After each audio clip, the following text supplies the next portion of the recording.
30 seconds.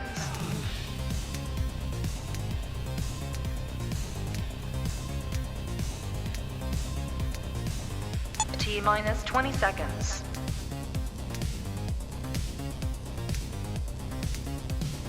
Tiger blood pumping, robot is ready 10, to go. 9, 8, 7, 6, 5, 4, 3, 2, 1, 0.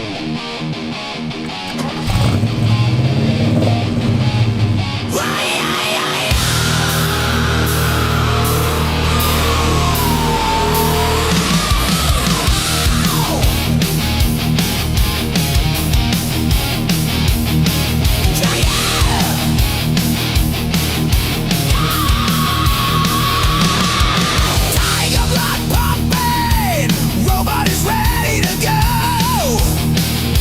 No place for land whales, because it's time to go. Trigger warning, the trigger warning show. Trigger warning, the trigger warning show. Trigger warning, the trigger warning show.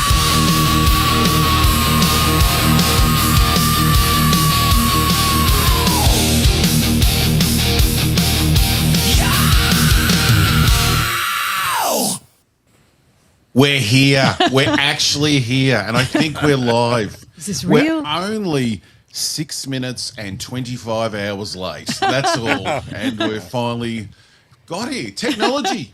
Fucking hate it. It's a beautiful thing. Ah, yes, technology. It's always interesting, but let's play. I suppose we're meant to play it cool, like we're meant to be here now, and not a day ago. And Yeah. we've lost some of our guests because of the change of time, but they may be turning up later, which would be good. But we do have Istaphobos. How are you, Mr. Ista? Oh, I'm doing very well, except this morning I heard that Death had a near Chuck Norris experience. Yeah. I certainly hope Death is okay. Now that you mention it, hello, Polly. Good to Hi. have you here. But Thank yes, you. we did lose a legend, Yes. and the kick you in the face legend. Oh, Chuck. The only man I've seen get his chest hair ripped out on screen and still looked cool about it. So, were you a fan, Istaphobos, of Mr. Chuck? I think he's bigger in the US, obviously, than in Australia. He's He's a very manly man. we have sort of Mad Max and Chopper and that, but yeah, you couldn't get a lot more manly than He's a manly man. Mr. Chuck, could you? No, Even the name, I was the name. I was a fan from several directions. I was a fan of his infomercial Sounds kinky. with Christy Brinkley on the little Yes. thing. That was enough The to make him a rowing legend machine for me. You know. We But- got that in Australia too. Are they those telly Yeah. ads? Oh, right. How Yeah. how many people do you know that the entire world knows your name? Even people who've never seen anything you've done, didn't watch a movie, didn't watch a TV show, but they know your name and they know what it means. Like there's only a handful of people to reach that legendary status. And I have to say, oh, go ahead. I was just going to say, and understand the jokes. Like any joke, yeah. I know it's not complex, but I just mean you could just pick any other big actor and have sort of an inside joke, and I don't think the world would know it instantly what it means, but everyone understood the Chuck Norris jokes. So about his manly toughness. And before the Rick roll, there was the Walker roll. I used to joke with my friends and replace all the sounds in their computer with the Walker Texas Ranger theme because, I mean, this show was sort of silly, but it was still like wholesome. If you go back and watch it now, you're like, wow, this is a lot better than I remember. But so they would boot up and it would go, the eyes of the Ranger are upon you. And so he actually predated the Rick roll in my What a circles. long career.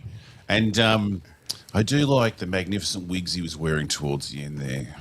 I would now I can say that now. He's dead. Oh. Yeah. He would kill, he might have killed me. Maybe it wasn't, but it did look very wiggish. But I'm a fan of a wig, an older man. I'm an old gentleman. Oh, No, what about the tight gentleman's perm of Mike Brady? Did you could like that? combine both. The tight gentleman's perm of a wig. Nice. And he's one of the Bruce Lee OGs, man. We don't have many of those left Yeah. anymore either. And he was quite the badass in the 70s before most people even knew him. People who liked martial arts films, kung fu films, we knew who he was. And he was right up there, man. So, like I said, for many different reasons, I'm a fan. And by all reports, he was just a really sweet, decent guy. So...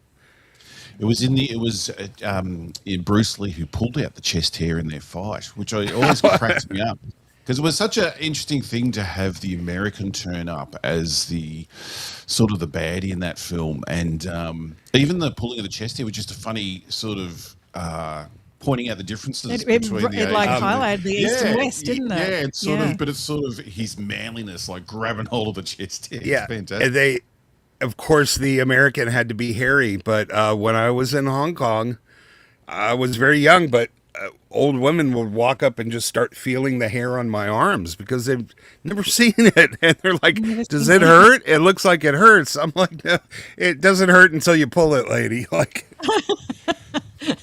Yeah, let go. And, Yes, I've I had can to tell say you. that a few times. It doesn't hurt until you pull it. The it's just soft, but I'm sure Chuck's grip would have really hurt. But they're saying here, why Robot Head, taking a risk, insulting Chuck and thinking death will stop him from showing up to kick some ass. Yeah, I know. I'll be nervous to answer the door tonight. I love this one. He didn't die. He leveled up to take over. He's leveled up to take over from the Grim Reaper. It'd be like Battle Royale in heaven tonight. Usually we think about musicians getting together and playing music, but him and Bruce can reunite and kick some cloudy ass up in heaven. You're picturing Mortal Kombat up there, are you? Yeah. Jesus, Norris love that. wins. Yes, so sorry, Chuck, that you had to go. And I believe he had a medical emergency, but I don't know what that was. Have they said anything about that? Did he have a heart attack or something? no, nothing else has come out so far. I've been monitoring it. I'm sure he is what 83. So I want to say 86, really? but I could be wrong. Yes, but he hardly looked any He's different. older than I thought. Yeah, it's that magic. If you look older when you're younger, you age better. Right. Like there's some people that like the actors and that are older now look quite good, and then you look at a photo in their 20s and they already looked 40. I think that's a Yeah, huge I think benefit. Sean Connery had that. oh yeah, He he was was older eight. when he was young. Yeah, so he was 86. I mean, that's a cause of death by itself, like. Yeah, Yeah. exactly. So- You're doing well. The Sean Connery one's the definite one. I mentioned the other day about his toupee online, and people were surprised that he had a toupee in the James Bond films. I have to admit, Well, when you first hear that, it's kind of shocking. I was about to say, when I first heard that, I was shocked because I grew up with those films and thinking so cool. But you can still be cool and bald. Like I'm not Yeah. saying you can't be, but I Well, was people are shocked. okay with it now. Those toupees were incredible back then, hair pieces, because it sort of looked thinning. Like they were smart enough to make it look realistic. Yeah, those wig stylists knew what they were doing. Yes, and Chuck got into that, didn't he? We've already got Aging Sean's, was too scared of Chuck. our friend Sean's back. Do you reckon you have to say the number after people's names? It's a bit much, isn't it? I don't think it's necessary, but maybe it's important. Sean 4680. Big five. We didn't used to have the numbers. That was a more recent YouTube thing within the last year. Yes, So- I don't know where they've come from, but yeah, we'll read them out, I suppose. Just arrived in Sri Lanka to have, so have to VPN via Perth to be able to super chat. Oh, that's interesting. Dental was about $7,000 or $8,000, I think. So that is all for today. Wow. So did you have the teeth done? Dental, that could be just one thing done for $7,000 or $8,000, couldn't it? It Just could, a yeah. teeth cleaning these days. They hit. Why do doctors cover everything except the teeth? In Australia, we have Medicare that you can go to the doctor for free, but doesn't cover the teeth. You I can't go know to the dentistry dentist. still feels barbaric in a way. You can't talk about going to the doctor for free with an American audience. They get very annoyed. Not that we're better, that they just want to point out that we pay a lot more tax to pay for that it's actually not free, which is a pretty good point. I don't get annoyed. Sometimes I get jealous. So it's not just that, but We are lucky here, but how long will it last? Now, let me try and work this one out. Master Marwin, I think I've got that one right. 2553, another 5, thank you very much. all very, very, very appreciated. Which Oscars nominations wins do you think don't deserve to be there, and which do? Well, we're going to talk about the Oscars I like today. that We should question. get onto it soon. And I won't spoil the surprise, but I started one of the winning films last night that I hadn't seen. I thought I should get on to actually watching it, and fuck me, I didn't make it very far through. But we'll get back to that, which film that is. Boy, was that a fucking hard journey. And another one here. Geez, maybe we should... oh, no, I just took the same one down. I thought I got another one. But thank you for that. But first, I suppose we should do some mail, shouldn't we? So, Listen, everyone give me a break. It's the weekend, right? I got very drunk last night after it all going to hell. Tried to watch a crap film, had too many drinks, and now I'm paying for it the next day. So we will get this together, but first we'll do this.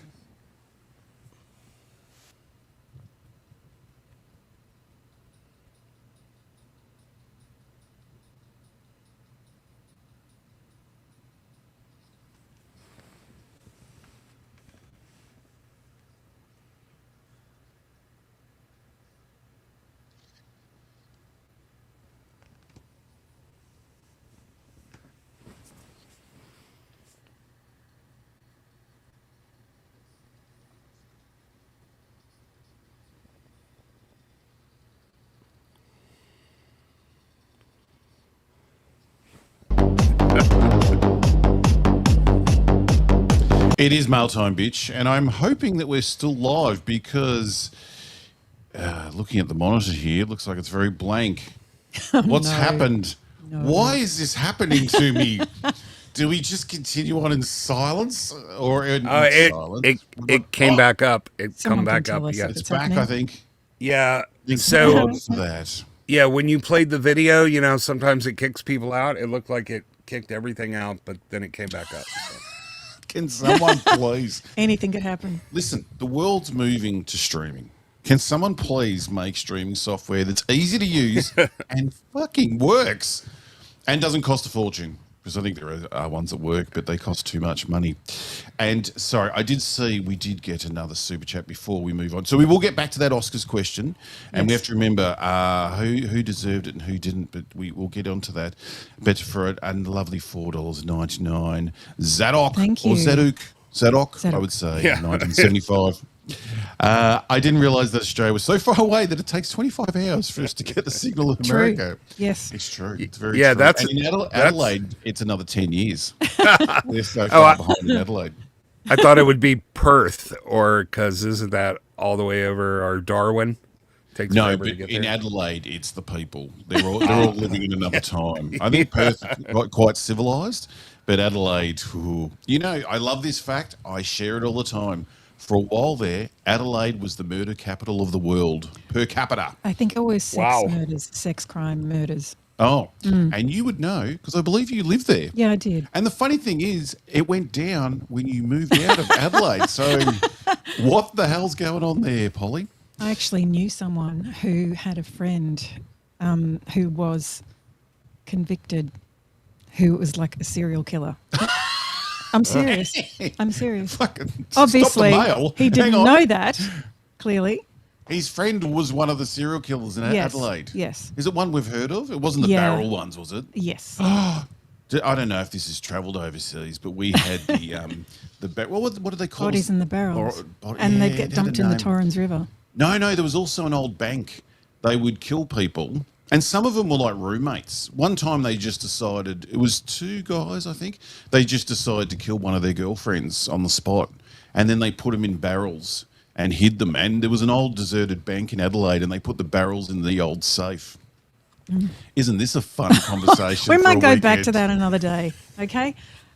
Esther, you still there? Yeah. I'm still wondering why they bothered to even have the Oscars this year. When I was thinking, what deserved it? This Wasn't is the even kind of listening year to where, our- you know what? Let's just Wasn't skip even it. listening to our murder in the barrel story, was he? I was, but I didn't want to bring up anything that could get you in trouble. So I just figured I'd Oh, leave don't the they crime like that? stuff. Don't they like that online murder story? I thought they were really popular. Yeah. Well- Women love those stories. Unless they're real. What is Well- it with the Love and Murder shows where guys get killed. What's the connection? No, women love true crime and murder porn. They It is. absolutely love Yeah. it, which really makes me wonder what the appeal is. Like when guys are watching action movies, they're going to podcasts, figure out like true crime serial killers. There's that famous Australian chick that has Jeffrey Dahmer tattooed all over her body, and she's really hot, or would be if it weren't for all the Dahmer tattoos. So, like, Well, you've got a Jeffrey Dahmer tattoo, haven't Oh, you? stop. I reckon if they said around the world for 24 hours women can do whatever they want, they won't get charged. Us guys would be on the run. We would be like all on the run for 24 hours because I know, well, there's probably a few people who would like to kill me if they had the chance. I think you've got mail. Nurgle Yeah. 11 super fail. That must be the screen going out. Sorry about that. I'll just get this Yeah. one out and then we'll get on to the mail. This is Diablo 47 for a lovely tenner, a New Zealand tenner. So that's about an Australian 10, I think. Are we ahead or behind? For a while we were behind. When are you coming down to New Zealand for some beers at the pub and 80s shit talk? Right, you can come now. That sounds like a fine evening. Sounds Just me. tempting. So sorry, we have mail. We went to the mail bag, didn't we? And then we haven't done any. Do you have mail, Polly? Yeah, you've got one from Nino White. Nino White says, born in 88, what a time to be alive.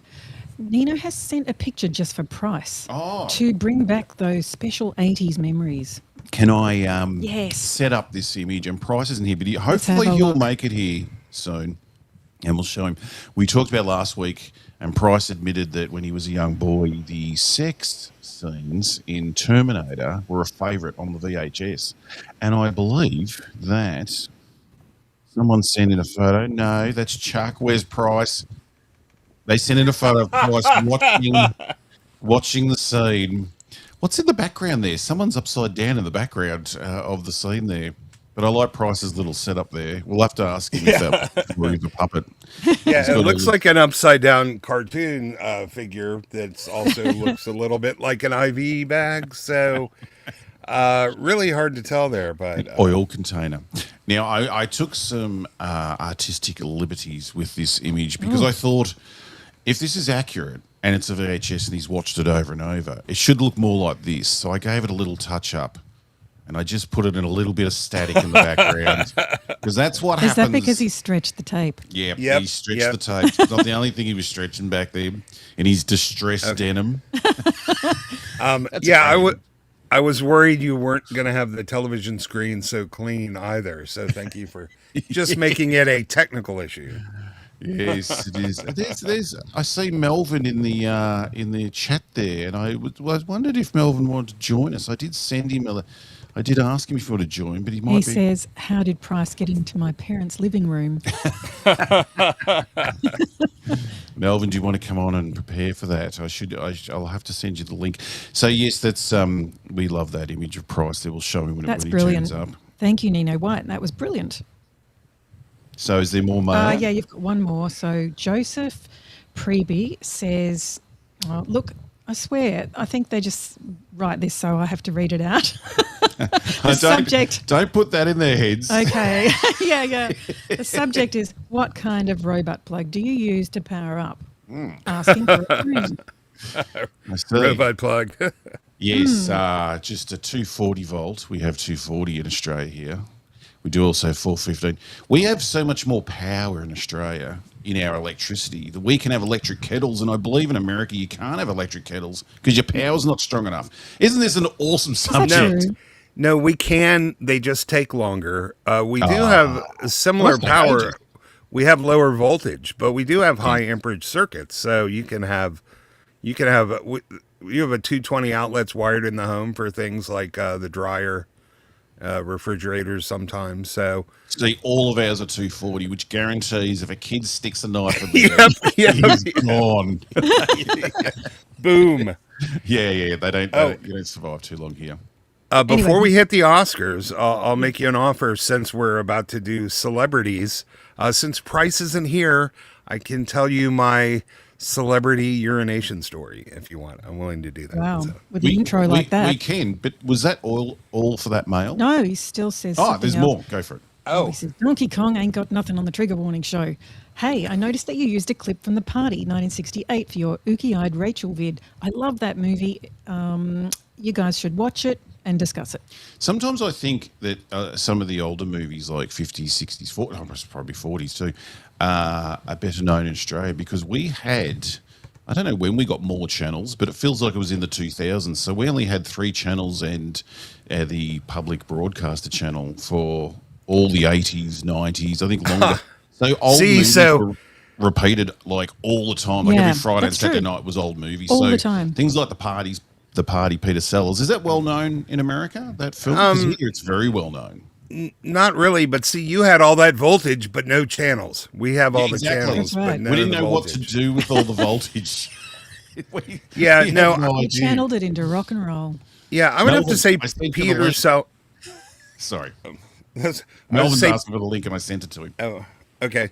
I would have to say Peter Sellers is more well known for like the Pink Panther movies over here and Doctor Strangelove, but so some people, cinephiles, will definitely know the movie, but I don't think it's something you usually see aired on the telly. That The Party could be argued to be the funniest comedy ever made. I mean, comedy's very Well, it's people more love the word controversial subjective. now, of course, because everything has to be. He's playing an Indian dude that Yes. doesn't know what's going on. But it's a very, I remember as a kid crying watching that film, thinking that was hilarious. And maybe that's why we're getting so many Indians in the country. We all love The Party. We think it's just going to be like The Party. This makes no sense to anyone that No. hasn't seen the film, does it? Joseph also said that he's got his own YouTube channel called Light Equals Darkness. And he's just got his first 1,000 views on a video on the Terminator. So that's just a shout out for him. Say it again. What's it called? Light Equals Darkness. Light equals darkness. That's a fancy. That's a good name. I like that name. The yes, thank you for sharing that with us, and all head over there and have a look, and we'll have to check it out. The Terminator video. Sorry, I've got Melvin here, but he hasn't got a picture. Where's your picture, Melvin? While he's thinking about that, I'll just quickly show this, which is Melvin spent $5 to get £5, I should say, Melvin. not dollars, to come and just give Price some shit. Where's Price? I'm still waiting to Worth hear every dollar. who's the biggest celebrity ever pissed off. Well, the first thing we're getting to tell is that story when he gets here, so hopefully he will be here soon. Can we hear Melvin? Are you there, Melvin? Can you hear me? We Yes. Yes, we can. Okay, can. Do you want me to do your picture? I think I've got one I can put on there. I Let's have do one, this. but I didn't do it well last time. Last Let's time do didn't this. work I last do. time. I do like this this avatar very much. It's very cool. That's how we see you now. Hey, Melvin, have you done your run yet? No, that is not until May the 3rd. Okay, we need to push that as it gets closer. That Melvin's doing a charity run where Melvin might die. I'm just saying that without knowing how fit Right. Melvin is, but I don't like running. I'm hoping not to die. I'm hoping not to die. It's not really the aim. Listen, it's for charity, so don't be selfish. If you need to, Think of the children. think of the That's kids. We've all had a good life. The kids need some hope to move on. So, thank you for joining us, Melvin. It's good to have you here. Was that it for the mail? That's it for the mail, so I'll throw to comments. Sorry, Melvin, you were going to say? What have I missed so far? I was asleep. Chuck Norris died. Yeah. So we didn't kill him. It wasn't on the show. He wasn't a guest or anything. I was going to ask who can we blame for that? Yes. Well, somebody else died too later in the day, and it came right on the heels of the Buffy getting canceled. That was Nicholas Brendan, who played Xander in Yeah. Buffy. Oh, He did he died this really? afternoon. Yes, He's been having problems for a few years, hasn't he? more than a few. Yes, Hey, he wouldn't have been very old, would he? he was In his 54, I 50s? think. Yeah. wow, I Boy, didn't that's no expect that. good. No, It may have been me who killed him because in the final season of Buffy, he had an eye patch on, and I didn't like that at all. I took Oh, offense. he was Wow. copying his style. It's always those characters that play that. Sorry, I'm having a quick drink. It's all those characters that play those lovely, light-hearted.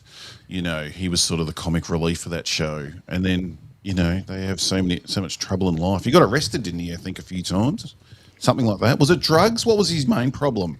alcohol and drugs, absolutely. Yes. And he struggled with those for since the show was on air, And, it's just sort of a sad, tragic thing that we see way too much of, but it happens.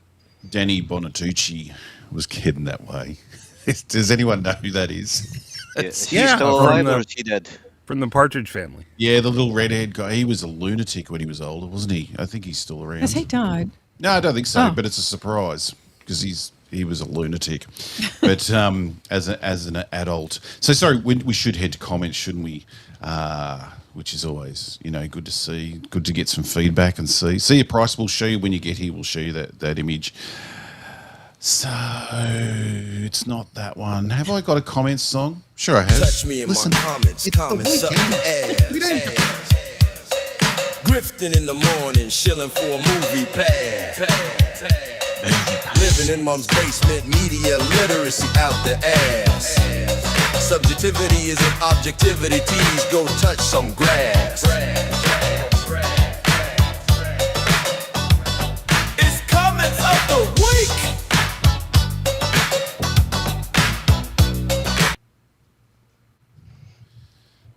So apparently Chuck Norris never dies. He just leveled up. Oh, you read that one out before? No, there was another one here. This was the one I just noticed. I think he didn't die. He's Beaten life. beaten life. Yeah. That's good. Nice. He We completed should the put that game. on his headstone with his wig. I shouldn't say that, should I? So sorry, comments of the week. Comments from last week. We have from Blue Man 97. There's a Christmas ET's becoming like the mascot of this show. We've had so much ET content for some reason. There's a Christmas tape of my older sister crying her eyes out in fear after getting an ET toy. Oh. Always funny to watch. I'm so shocked. I thought everyone loved ET, but I'm learning that a Yeah. lot of people didn't like that little fuck. And Patrick Trisler, 2043. Have you all noticed? I agree with this one. I did read this one beforehand. Have you all noticed that a lot of the villains' motivation in these shows, talking about Starfleet Academy, All right. is that the good guys, but you could say this about any show at the moment, is that the good guys let them down at some point. They're always complaining, where were you when I needed you to help protect me? And the good guys usually admit they didn't do enough, even if there was no possible way for them to have helped. Pick Very any true. show at the moment. The Acolyte was all the Jedi's fault, and they were, for some reason, the Jedi were the bad guys in that. There's the Obi-Wan show where Obi-Wan let Reva down. That was the most insane story, that Reva got stabbed by Anakin, survived, then worked for Anakin as his top killer, went and killed other Jedi for him, all to Younglings. get to Obi-Wan. I think I'm getting this right, to try and kill him because she was sad that Anakin stabbed her. And then he stabbed her again, which was awesome, twice with the lightsaber, and she survived. And she she didn't just survive. She walked it off the very next day. She's up kicking ass and jumping around like that's not surviving. That's a boo-boo. She just walked that shit right was, off. The first time she got stabbed, that hole turned into scar tissue, and then the second time she got stabbed, it was just going through the old wound, and it didn't really do her any harm. And you just stretch your legs and have a glass of water in your the face. old wound. That's Another person said they hated ET when it came out. a lot of people did. I think Melvin, that's what he used to say to his ex, putting the saber back into the old wound. But anyway, That was a bit unsavoury. sorry, Melvin, if that wasn't okay. That got dark all of a sudden. She But, got killed by a serial killer in Adelaide. You've brought back terrible memories. But this motivate, like Starfleet Academy did it as well, and that was fucking insane. Where it was Starfleet's fault that what was the baddie's name? Oh, Paul Tatiana Giamatti. Malalai or Paul Giamatti. Yeah, Yeah, it we've already doesn't said- matter. Like she killed a guy. She's responsible for killing a guy. But it's okay because she needed food, and she never even took accountability for that. But It was all like, shows do this now. They all yeah, absolutely. have Well, the good guys are really the I mean- bad guys. I mean, look at Ironheart. I like the fiddle faddle guy on Daredevil. That's when we knew it's gone too far. He's like, you have to get me off. Everybody deserves some fiddle faddle at some point. I'm going to steal some, and it's your job as my free boutique lawyer to get me no jail time because I will miss my EBT if I go to jail. Like, it's just This could be the insane. double entendre. So, but when you said I need some fiddle faddle, I need to get off. Give me some fiddle faddle. Well, I think I said that last night. Yeah. I don't know what that word means. What is fiddle faddle? Somebody tell me. No. Enlighten me. No. No, it's like a caramel popcorn snack, like Cracker Jacks. That's literally what the guy stole from a small business owner. He ended up in jail in Daredevil. And then, I mean, look at Ironheart. Or Hot Pockets or something. Yeah, look at Ironheart. She is lying and cheating and stealing, and She's a criminal. she's brilliant. She could make billions legitimately, but she'd rather steal thousands and get people killed. And she's the Couldn't- hero. I Yeah, couldn't watch obviously. Ironheart. If we give the baddies motivation and reason for doing what they're doing, it's very good if they do it properly. So, if that, like, even Thanos really had a point, like, Yes. of, helping out. I mean, he could have used his powers to just double the food supply, but instead, we thought he'd halve the population, so, he probably wasn't the best Right. idea, but he had a good idea.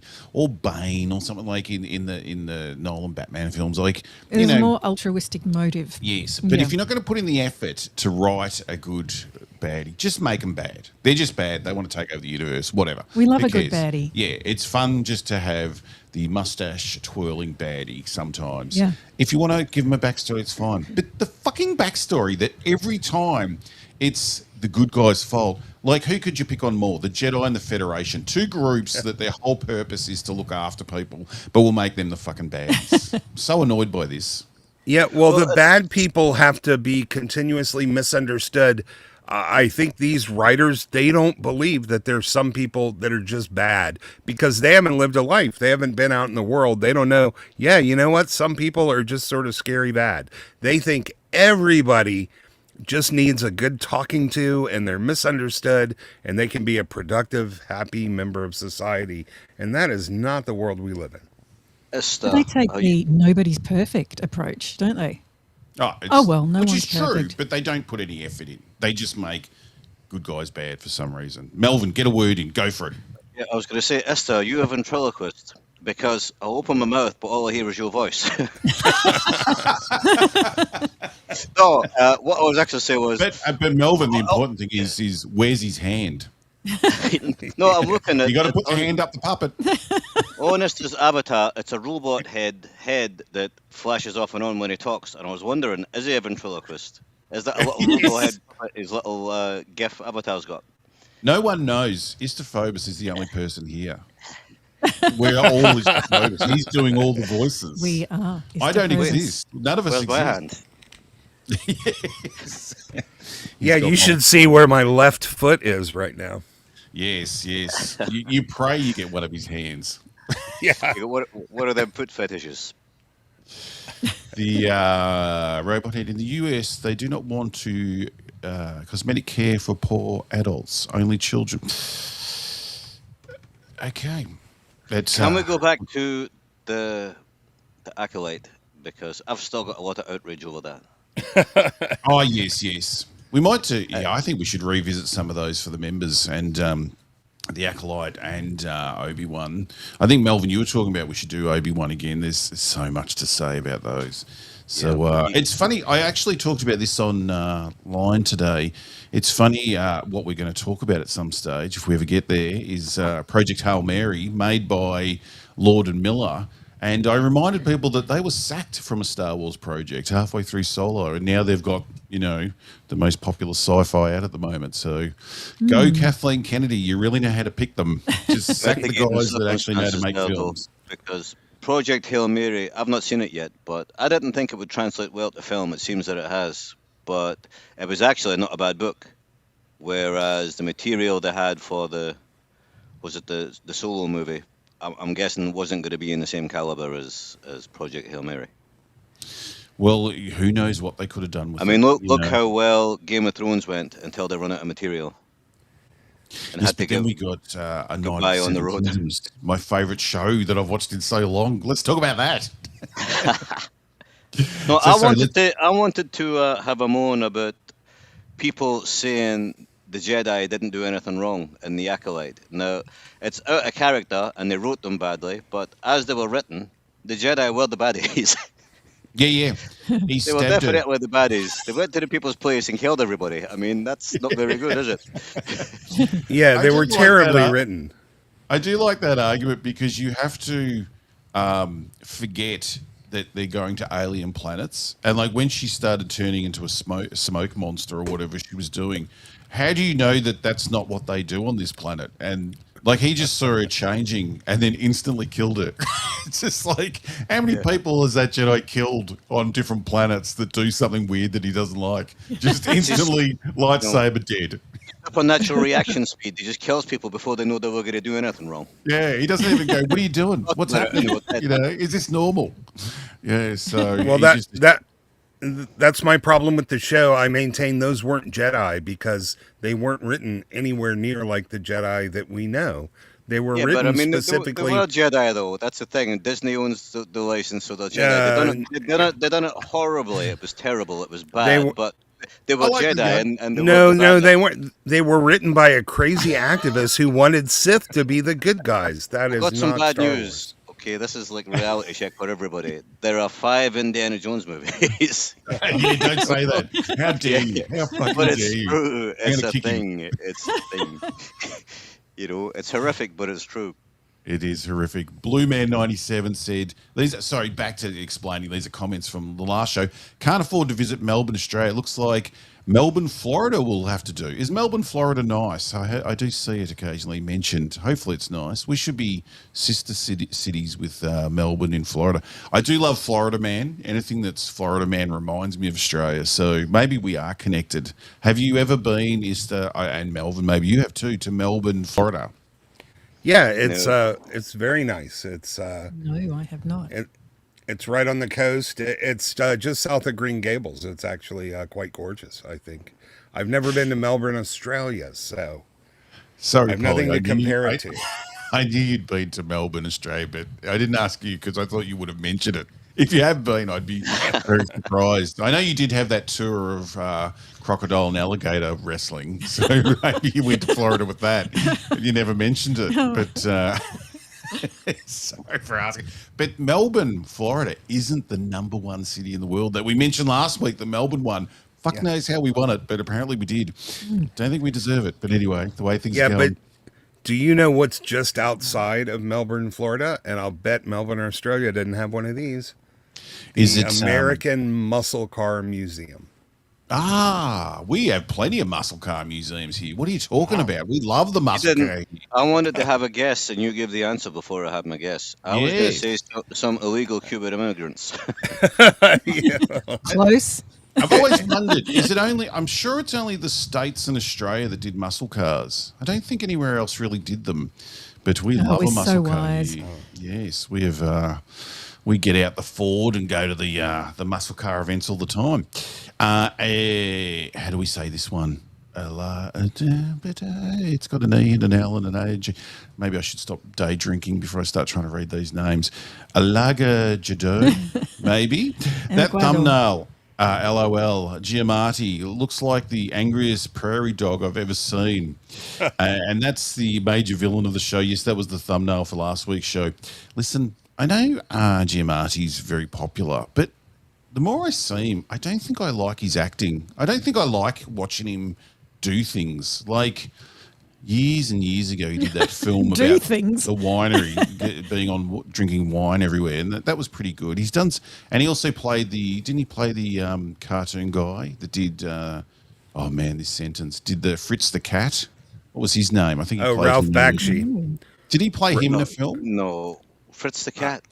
No. Did he play Ralph Bakshi, the guy who made Fritz the Cat? Oh no, I thought Fritz the cat was John Belushi, wasn't it? I think most of Giamatti's stuff. I mean, he isn't bad, but I've seen wait. just so many overrated parts from him. Oh, the He's Pizzicat wasn't John Belushi. Jungle Bugger was John Belushi. I'm getting really confused with these old smutty cartoons. It wasn't Fritz the Cat. It was the guy that drew all the really massive tits. Oh, That would have been me. there's a, I just found out where my other hand was. Melvin. we have a few of those. Crumb. Yeah. Crumb. Didn't he play Crumb in Oh, the movie? You're going to No, have I to don't be think- more specific. Yeah. Yeah, Crumb, that's it. Did he play? Anyway, he just overacts. I don't know. I just, watching him, maybe it's just Starfleet Academy. I hate everyone's guts that had anything to do with it. Why are we but bringing watching it him up? on there. Just from this comment. Yeah, just Okay. from this comment, just that he looks like a prairie dog. He did. Bad choice, I think. Very bad choice. Super based 2861. Lovely $10 of US cash. Hail from California. Been binging the live show since last week. Thanks again for the highly flammable eucalyptus trees, you bastards. Cheers. You're Yes, I love how California's full of trees. And fuck, we were lucky we've had a shit summer this year. We didn't have, we probably did. I know we had, at one stage we did have fires because I had a relative that was caught in them. So we did have fires this year. And then the very next day in Victoria, we had fires. We had a flood and a river broke and flooded cars away. So we have it all here. But yes, the only thing we've sent to America that's been a success is our exploding fucking Exploding trees. trees. Yes. I Thank think you Paul very Giamatti played Harvey Pecker. That was in American Splendor. That's it. That's what I'm that's- thinking of. Yeah. I was completely wrong with all the facts I shared and was thinking of a completely different movie that I didn't mind him in, but I hated him in this. Yes. Yeah. I've just found So, I found a top 10 list of cities. I don't know if it's the same list you were going from, but I would have to question how good a choice Melbourne was when I've seen the rest of them. Because Edinburgh is number 3, and it's like, Yeah. you're Yeah. fucking joking with me. London Yeah. is 4, one of the shittiest places on earth, one of the most violent shitholes on the planet. New York is Maybe number it's the 5. shithole That might be thing. worse than London. Maybe Cape it is Town the is shithole. number And 6. what was it? I love Yeah, sorry, and Scotty's there- Celts 224. Just quickly, quality stream, everyone. This is from 5 days ago, and now we're just talking about the shittiest cities in the world. Yeah. Somehow, West Beirut didn't make the top 10. No, but like Laos did, Phnom Penh did, a lot of like cities that are under mad dictators made that list. Okay, well, look, I know you're American, right? But Laos isn't a city. Laos is Look, a you've got country. some gift Laos memberships is a Yeah. country. happening here. Vientiane, the capital of Laos, made it. There was, I don't. So, I don't even know I what think capital Laos is. I think Shanghai is also really high on that list. Super based 2861. Shanghai is probably all right though, because the Chinese tend to do things right. Just keep it, guys. Just keep it down for 1 second while I read this out. He Super Base gifted 5 robot head memberships. Thank you very much. Though I didn't realize I can see who got them. Istaphobos got one. He's on the show and he got a membership. That's very nice. Thank you very much for sending those. That's for brilliant. buying those, and I do like that head with the glowing eyes. Obviously, that's right up my alley. Sorry, better get through this for the dude Ryan. That's Raging Rhino, who's at work at the moment. He asked last week for the synopsis on Starfleet Academy, yeah. and Ken Diamond. Ken Diamond. There it is. For the dude Ryan, I believe they wanted to know the show synopsis, and it's communism. That's it. I believe he's right. And who else do we have here? Elliot? Listen, B. Elliot, perhaps? maybe B. Elliot. The gauges are pointing in the wrong direction. I guess so the folks you're running down can tell you are at red line and your oil pressure is good. I know what this relates to. The awesome image we got last week yeah. that was a thumbnail. The gauges are the wrong way round, but who cares? When you're going that fast, you just want to show off to other people that all your temperatures are spot on and your oil pressure's good. Like he said, as you have to run them down. So when Yes, the cops let's- flash you, they can get all the information. Yeah, we're drinking and smoking in the Very car. It's full quickly. of smoke. Look, inside the car. That's why the gauges have to point Uh-huh. outwards. Yes. So thank you very much for that. I do love that image. Though, yeah, we need to fix the gauges on Yeah, I it. do like the smoke. That was good. Dinkum Dolph does Polyphonics. This is for you. Oh. Have a YouTube channel. Oh, I'm contemplating it. Well, I've been telling you to bloody do something about it for a long time now. So do something about it. Yeah, all right. And we can come on as guests. Okay. And then we can say whatever we want and see if we can get your channel banned. All right, we'll do that. And yes, you've got to do something about that. K.Y. Lewin. Kai Lewin. Hundreds of millions of mines. Oh, this is back to Starfleet Academy, where they covered the universe in binds. Right. Or the galaxy, is still a massive understatement. Hundreds of millions of mines, true. Try trillions or quadrillions of mines. Even if each mine covered an entire light year, which they clearly don't, you'd still be talking billions of miles. Yes, it was fucking ridiculous. Starfleet Academy was the dumbest sci-fi show you can possibly imagine. Now, listen, I know in Star Wars they did flying through the, is it meteor belt? What's it called? When all The asteroid belt. Asteroid, that's what I'm looking for. Thank you very much. And I know in reality, asteroid belts, they're like kilometers away from each other. There's huge gaps in between, maybe hundreds of kilometers. And, you know, it looks cool if you put them all closer together. But yes, the asteroid belt just happens because of the universe. Someone didn't place the asteroid belt there like they did the bombs in fucking Starfleet Academy. Yes, it's a very good point there. Stupid. Sorry, Melvin, I forget. Did you watch Starfleet Academy? I didn't watch the last episode. I gave up. I bailed out. I was like, nah. I watched the next to last one where nothing happened, and I thought it was bad enough when things were happening, and now nothing's happening. It's even worse. But he missed the montage, of in the credits. Oh, the photos of them Yes. all as kids, which made no sense whatsoever. Yes, let's not go back to that bloody show. I can be a grumpy old man. Listen to this. I remember my sister-in-law, this is a couple of years ago, she went on a holiday to Spain, and I was visiting, and she said, do you want to see our Spain photographs? And I went, no. And she took out the photo album anyway and started to show me all these things. And this is the drink I had, and this is the paella I had, and this is what the beach looked like, and this is what it looked like at night. And I sat there almost in tears, and I never even pretended to be interested for half a second. And she went through the whole album. What's wrong with people? I don't want to see the montage of your life. I don't care. It's like I live 2 miles away, and I hardly come to see you because I don't even want to see the real one that much. Anyone's photos are pretty dull. And it's as bad as hearing someone's dream. Yeah. No, dreams are worse. Yeah, I think dreams worse. Yeah, I had this crazy dream. Did you? Just leave it in your head, please. Please don't share it with me. It's like the Seinfeld episode where they have to go see the baby, and they're like, "Why do we have to see the baby?" Like it's just yes, no photos. Yeah, I don't want to hear about your kids. I don't want to hear about your food and how you eat, and I don't want to hear about your fucking dreams. That's. Well, here's I would have people never who dreamed. People who put the ultrasound picture up of their baby and tell you it's a picture of a baby. That could be a picture of North Korea at night, and nobody would know the difference. I What's wrong with don't. I would have not in my wildest dreams thought that people would take photos of their food and upload it. That's calmed down a bit. Like when we first the social media started, my God, every fuckwit was taking a photo of their bloody food. Carl Bradley 3552, help me out here. Speaking of odd phobias, I forget what we must have been talking about it, obviously. I worked in a bakery once with a guy who had a crippling fear of Daleks. Daleks. Just live on the second floor with stairs and no lifts. And you're right. How we found out was a touch dramatic. We got a cake ordered for a Doctor Who fan on his days off, on the guy's days off.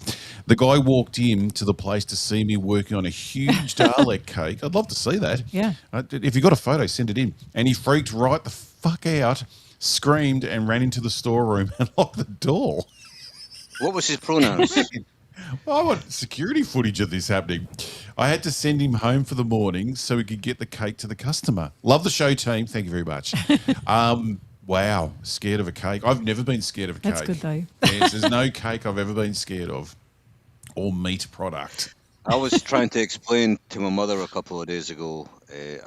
went to see her and took her for a walk up to the shop, and I said, right, we'll get you a nice big chocolate cake. She's 81, right? So I'll wind her up a lot. She's easy to wind up at 81. And Sorry, I said, Melvin. here, Melvin, I'm sorry. You'll be very excited about this. go on. Look who's here. We're going to get the story. Oh, Price, are you there? He Yes, is I'm such here. an Can you hear awesome me? guy. We can hear you. Melvin's been waiting for this. Sorry, Price. Melvin's in the middle of a story. We'll need to hear your story next. Go, Melvin. I'm Okay. sorry. I said, No I'm going to problem. get her a cake. I was going to get her a chocolate gateau. And I said, you just follow the instructions on the box. It's insert face.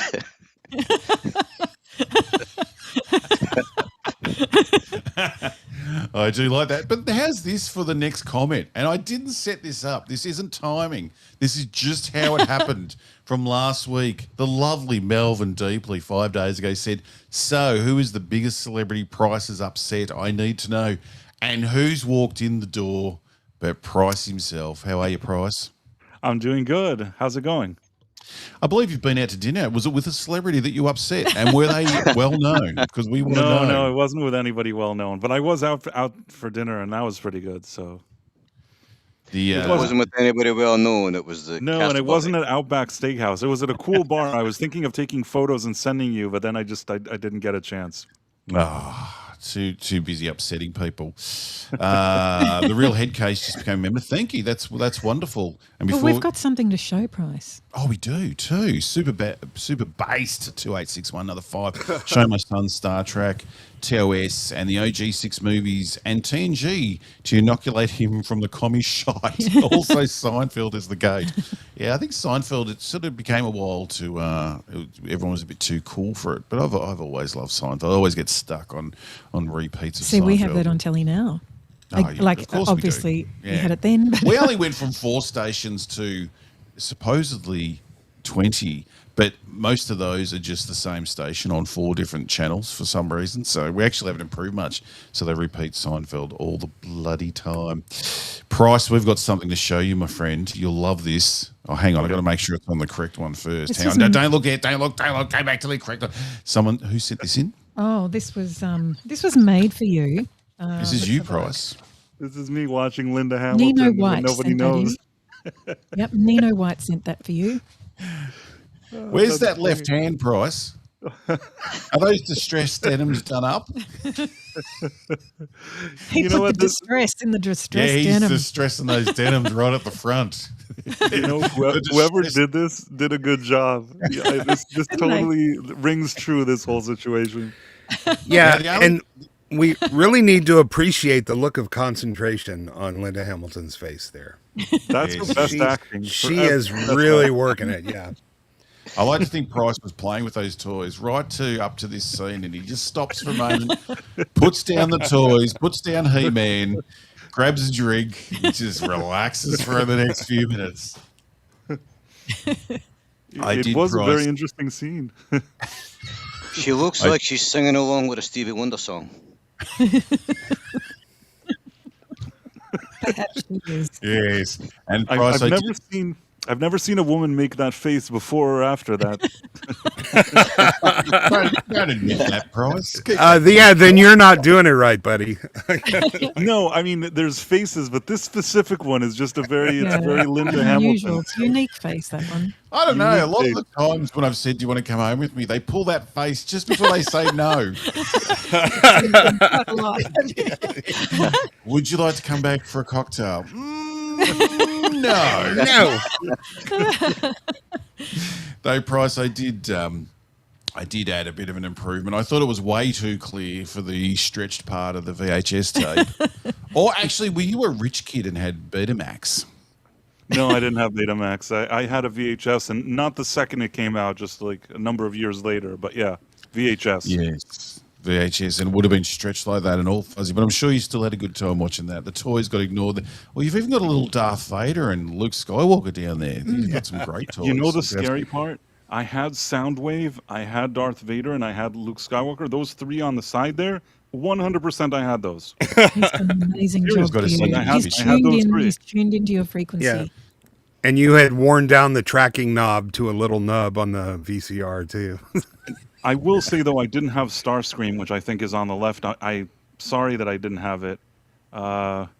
I may have had He-Man or Skeletor. I may have had something like that, but for But you know sure. what you do have? You do have a really good story to tell us. Yes, I And do. oh, he does too. Those just quickly, I was going to say, looking at those toys, the joy that a young kid doesn't have today of getting the toy brochure in the post and just flicking through all the toys that were going to come out was magnificent. And you'd see all these great toys. I tell you, as an Australian kid, growing up watching things like Poltergeist and E.T., and the amount of toys those fuckers had, like in those rooms, like we were lucky to have a couple of action figures and a Matchbox car here. But you watch the bedroom in Poltergeist or the ET bedroom, and they've got toys all over the bloody place. These Americans. Yeah. Well, they're the Spielberg bedrooms, aren't they? Yes, yes. Poltergeist is hilarious to watch because it's all Star Wars. It's just Star Oh, Wars yeah, everywhere. that's true. It's just, and he pretends he wasn't on set for that.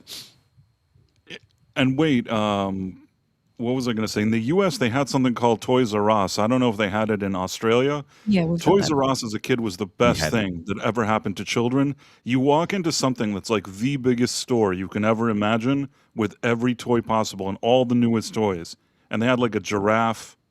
Does anybody know what I'm talking about? Or am I Yeah, crazy? we had that over here, but they went bust. Yeah, they went bust here too. I remember going to New York once, and there was the famous one was it in Times Square? Was that a FAO Toys R Us? Schwartz?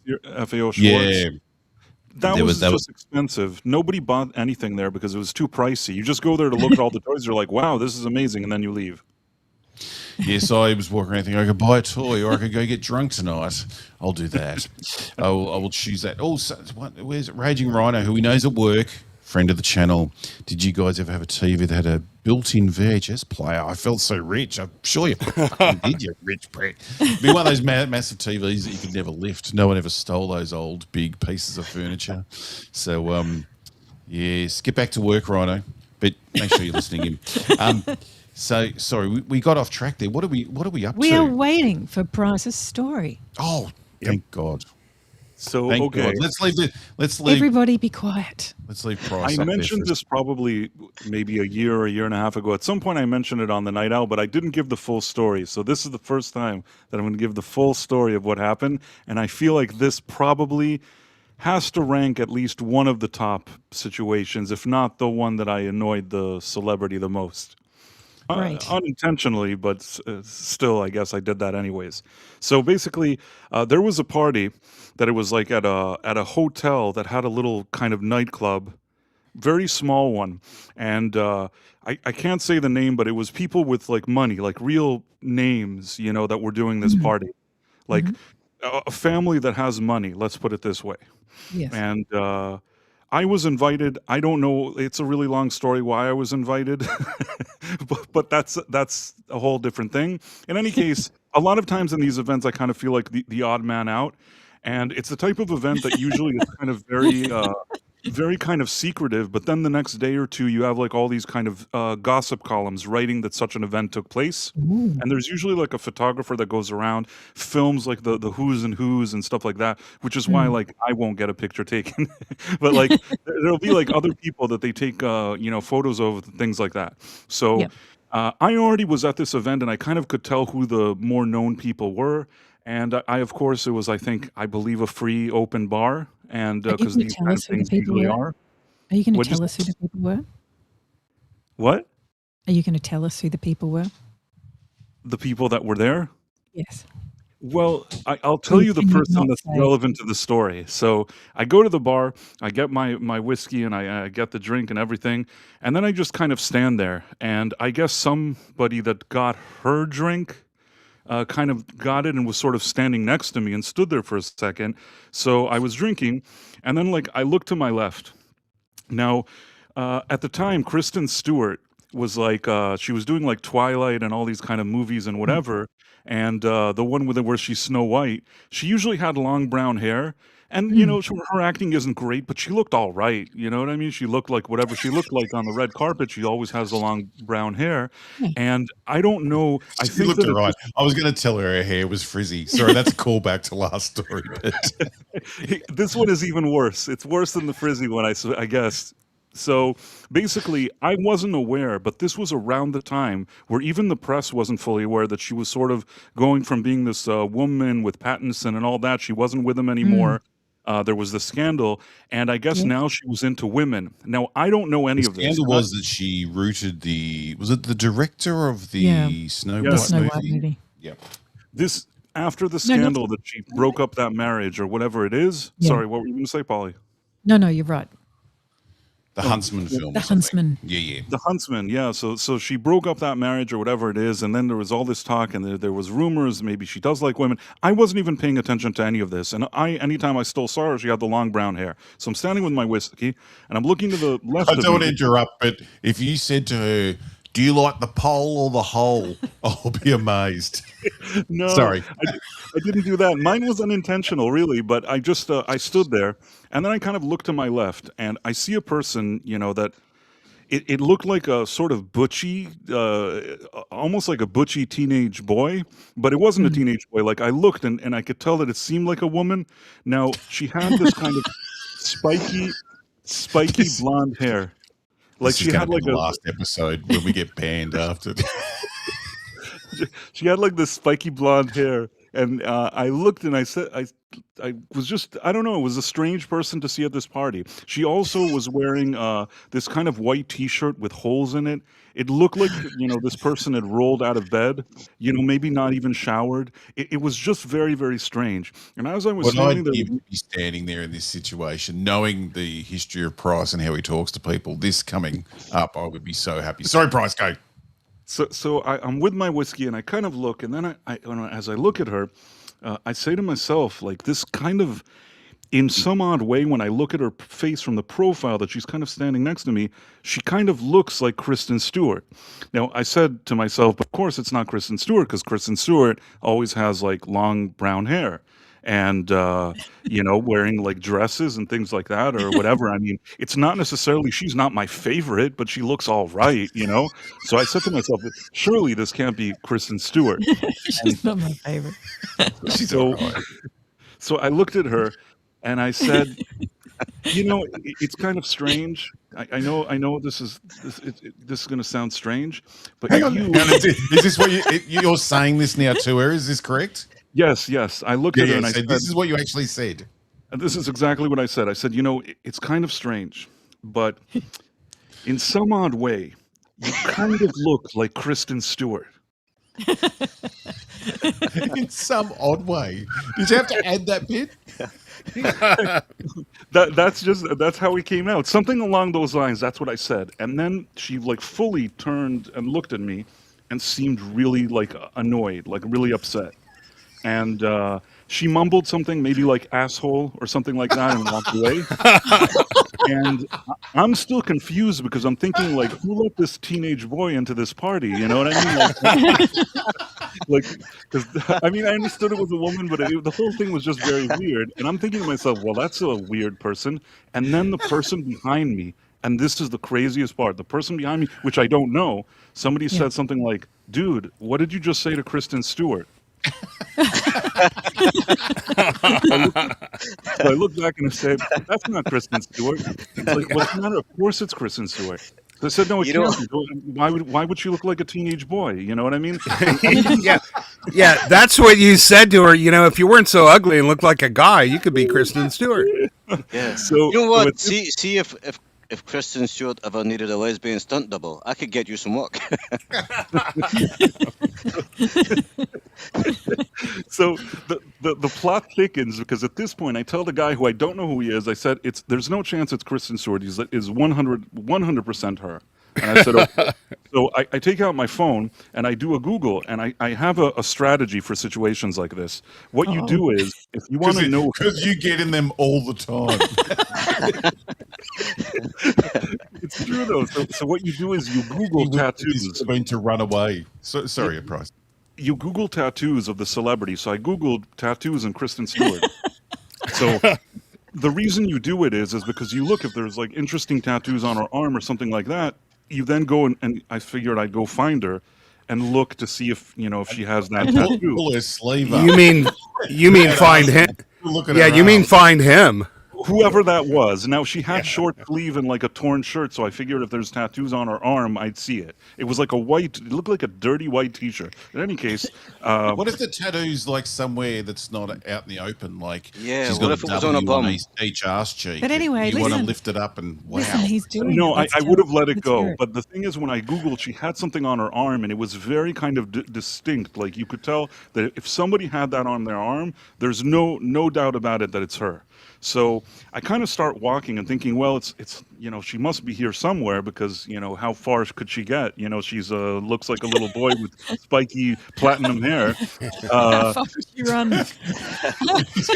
He sees her out the car park and just starts running out there. So there were little tables that people were sitting at, and as I was walking, I found her. Like I saw her from kind of in back, from a distance. I kind of saw her there with the spiky hair sitting down. So I'm like, okay, I'm just gonna really casually walk by and kind of take a peek at the arm and see if it's Kristen Stewart. And I also told myself that if it was her, I would try to make things right. And I'd say like, hey, you really are Kristen Stewart. I already had like a sentence I was going to say to her. Yeah, because you're so good at smoothing those kind of things over. We've heard. That would have been me smoothing it over. You really are Kristen Stewart. So I'm like, okay. So like I walk and I quietly kind of elegantly walk a little those tables, get closer. And then this is the wildest part. Hang on. I'm sorry, but I'm just picturing her getting away from him, going that fucking weirdo asshole. And then she sees him coming through the crowd again, and they go, he's fucking heading towards us. He's He heading was towards walking us. elegantly, And so he's I looking think- and he's looking at his phone and back at my arm over and over. Like just We have to hear is, this. this is the weirdest part for me of the story. Now it's not going to sound weird to you, but at that moment it was weird. So I no, walked by. it's sounding weird.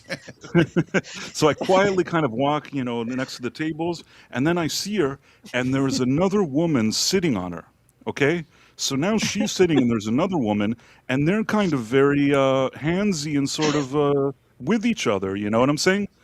And I'm like, man, she looks like a boy, and she's with a woman. Like now, it seems all to make sense, but at that moment, I'm like, wow, like this was probably like an international scoop. You know what I mean? So I kind of get closer, and I said, well, I want to know if it's Kristen Stewart. So I kind of How get close closer is he to getting? What? I said, how close are you getting? He's I'm googling standing how does close to Kristen Stewart smell. I am literally standing next to the chair of them making out. They're not paying attention to me though. So Yeah. I kind of looked, and as she was caressing her, I looked at the arm that was doing the caressing, and it had the tattoo on it. And then I thought to myself, what do I do? Because on one You hand, look it up and Bryce is just staring at them. Just like, And then they catch a glimpse of his phone. yeah, looks back at the phone, looks back at her. What's on her skin? Yeah. so I thought to myself, I had to make a decision. I could either interrupt whatever she was doing and say my line, but I just figured, I think that's probably going to make things worse. So then, I I think you're walked right. away. What'd you say? I said, I think you're right. I think that would have made things worse. There was nothing you could have said there that wasn't going to end in a punch getting thrown. No, I let it go and I kept And walking. then I But got then I beaten said, up by some lesbians. That'll be next week's story. Yeah. I said to myself, the next morning or the next few days, there's probably going to be a lot of page 6. Someone is going to take a picture of her here. She looks strange, and she's like, doing things with ladies. I said, this is like tomorrow. It's going to be in all the papers and all the page 6. The next few days, I look at all the papers. Other people that are at this party, they're listed in these kind of gossip columns. Nobody mentions her. So either they saw her there and didn't want to sort of break the news. That's one option. Or 2, they didn't recognize her. And it could be Or either. 3, I'm hang on, 50 there's a third. For 24 hours, they put her into witness protection until they worked out who the weird guy was that was hassling her at the party. They didn't want to leave a trace that she was there that he could follow. And then once they cleared that it wasn't a threat, they let her out of the home security.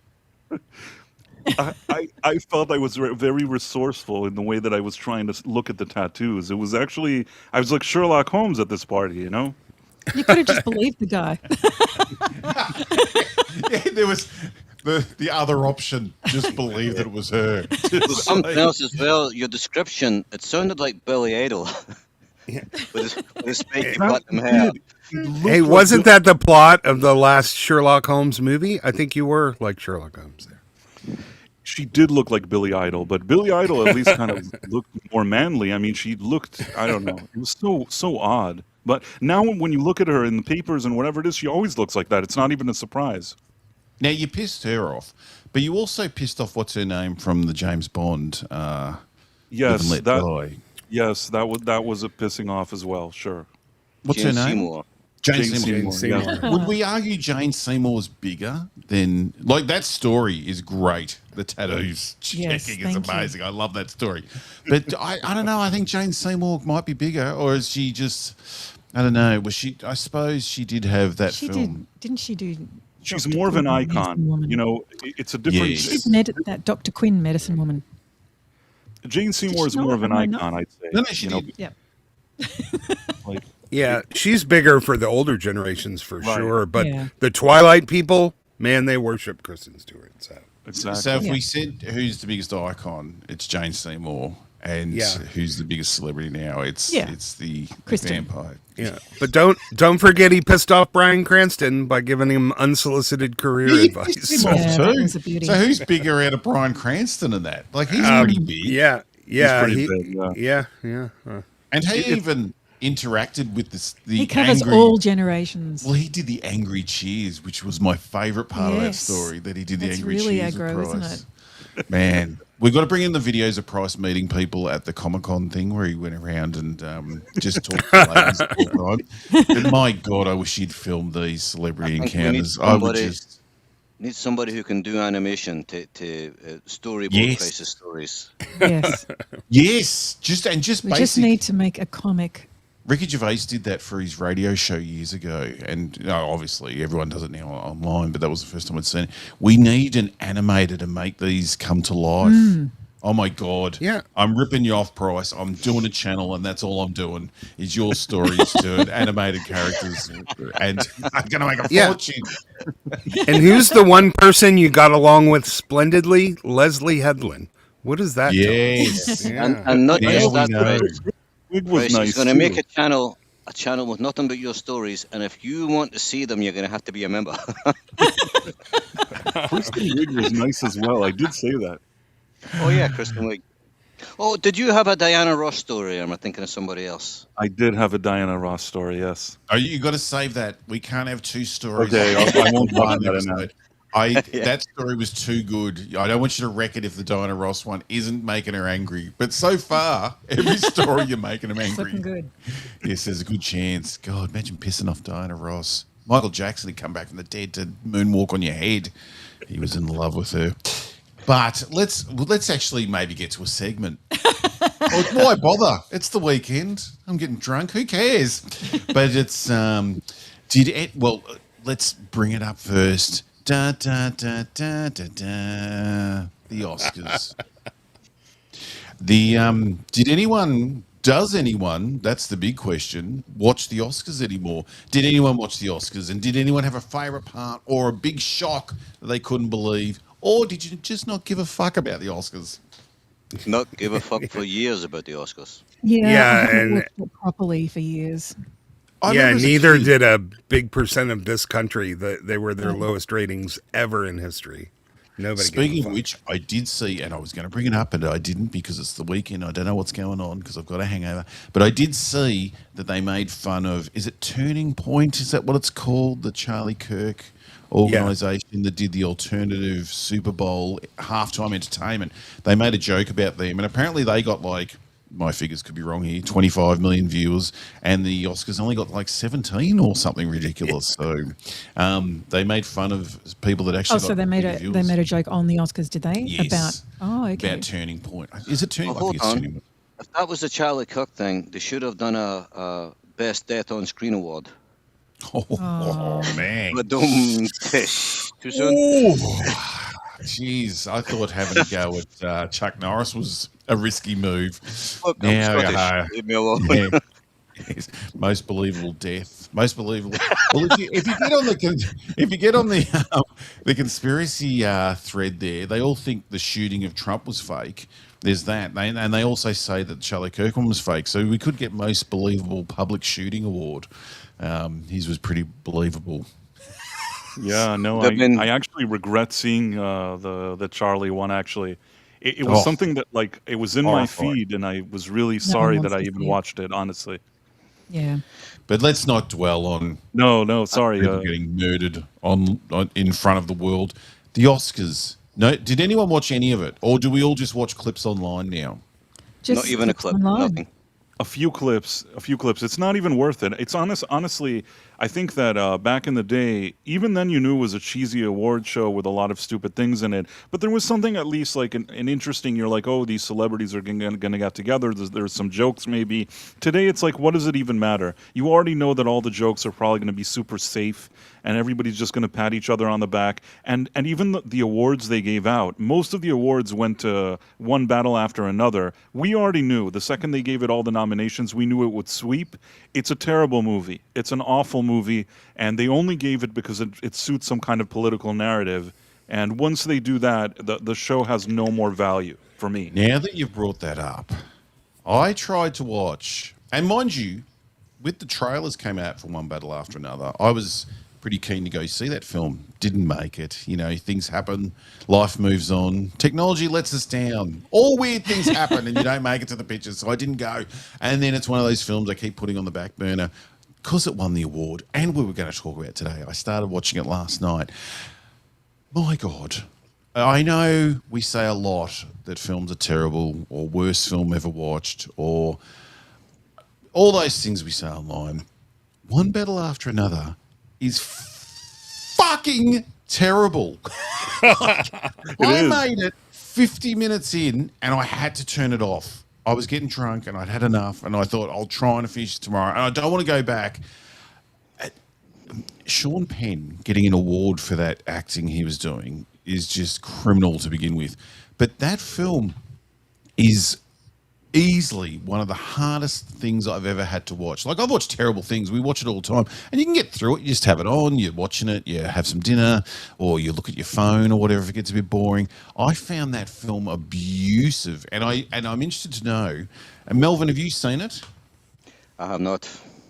Well, I want to know, do Americans really see themselves that way? Because this insane civil war that they're pretending is going on in that, well, I don't live there, maybe it is, but the way they project every fear and fucking weird attitude in that film. Like, I know why it got the awards. It's just obvious because it's just screaming, we've got the right message, but fucking hell, I watched 50 minutes and I swear to God I hated 48 minutes of that film. Maybe there was 2 minutes I could get out of that. I've got to confess, I watched about 30 minutes of it. You didn't even make to 50. No, I couldn't.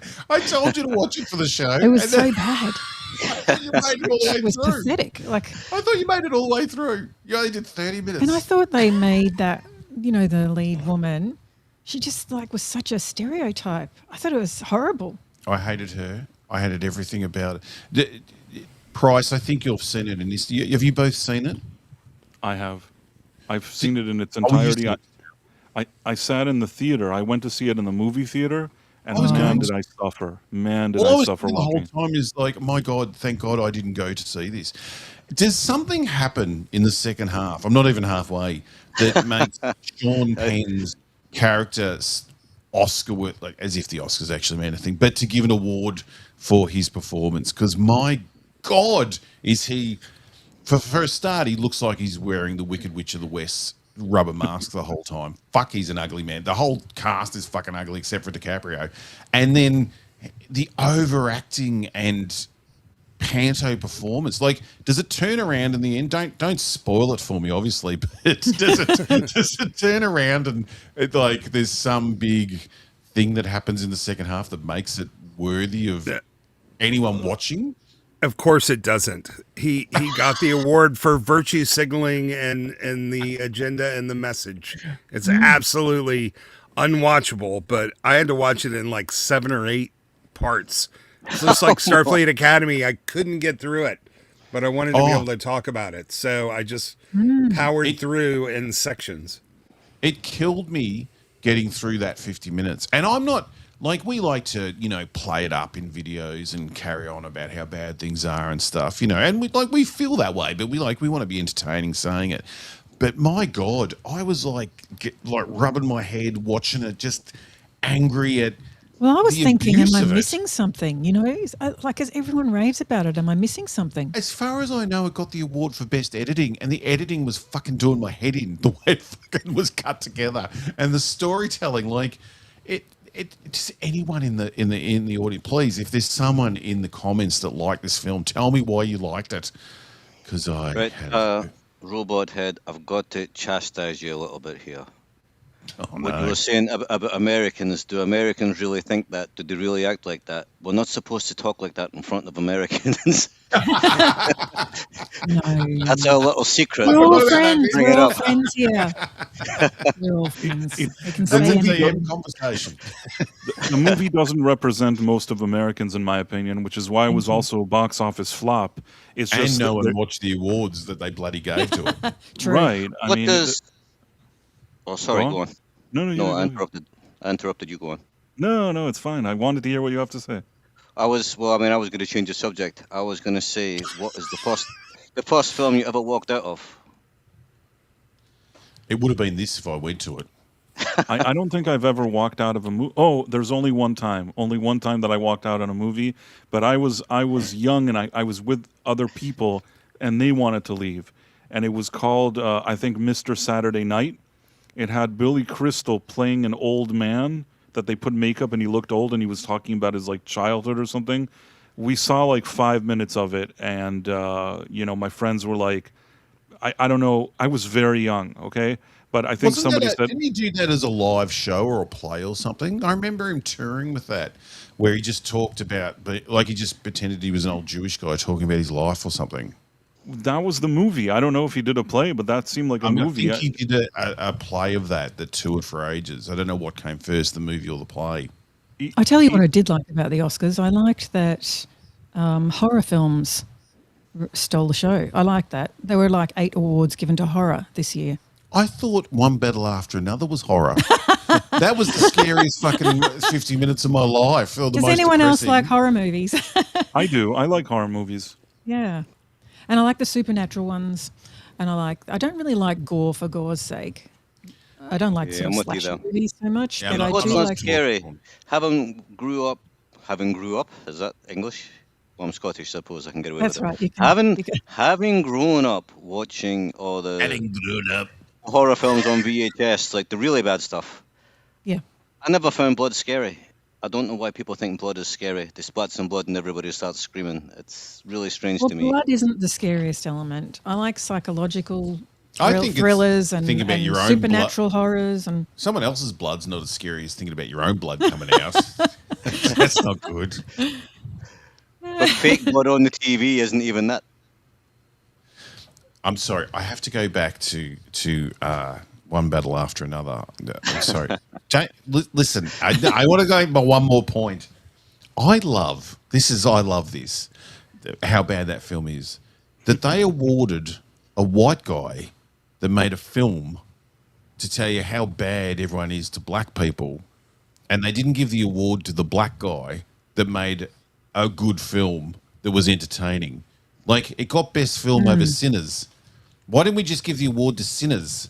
That was like because a they good couldn't film. give all the awards to Sinners. I think that's what happened there. No, but it's typical Hollywood. It's like we're going to celebrate this Yeah, I know. revolution of fucking against and if the government and everything, and so we'll give them all the awards. And then Ryan Coogler's sitting in the crowd going, "That you made that shit fucking film, Yeah. and I made a fun vampire film, and you're giving the award to the white guy." Yeah. Sinners didn't deserve any awards either, though. Oh, I I like mean, Sinners. it I'm a was Sinners fan. it was a passable vampire movie. It wasn't amazing. It wasn't as good as like most of the vampire movies of the 1980s or 90s, like Innocent Blood or Vamp or something like that. There was no one near as good as them. Oh, I loved it, but I'm sick of this wanky attitude to the awards. You know, like give it to Sinners, give it to it. It looked good. I don't care. I'm sick of the fucking being told that I'm wrong for enjoying a fun film and I've got to like bloody one battle after another. I'm still so angry. You know why? Because I have to go back tonight and try and finish that fucking thing. The Oscars have definitely lost their shine, though, haven't they? Let's face it, they have. It Yes, kind of well, ended for me when Brad Pitt won Best Actor. And then it's like, What did really? he- So do you think Brad- ultimately we've hang on, kind hang on. What did Brad Pitt win it for? For Once Upon a Time in Hollywood, that was a good movie, though. If any time to give him an award, I'd like that movie. It wasn't a good movie. Stop it. Oh, now I remember. You don't You're like that scaring one. me. Sorry, I You're like scaring Once Upon a Time in Hollywood. And Personally, then Will Smith won an Oscar. What is the world coming to? You think of all the great performances that never even got a nomination, and then them two guys, the two worst actors on earth, won Oscars. Once Upon a And it's Time in Hollywood Well, that's the is- end of that then.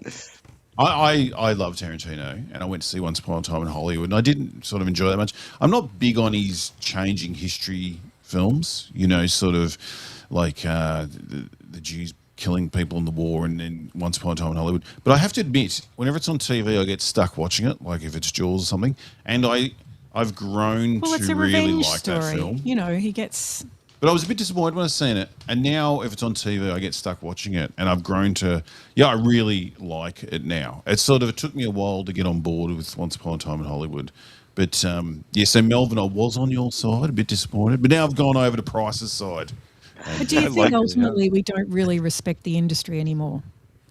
Well, it's a weird thing. Like they used to, like the first time I don't know for how many years they did it in a hotel and they didn't televise it because it's an award that they all want to pat each other on the back.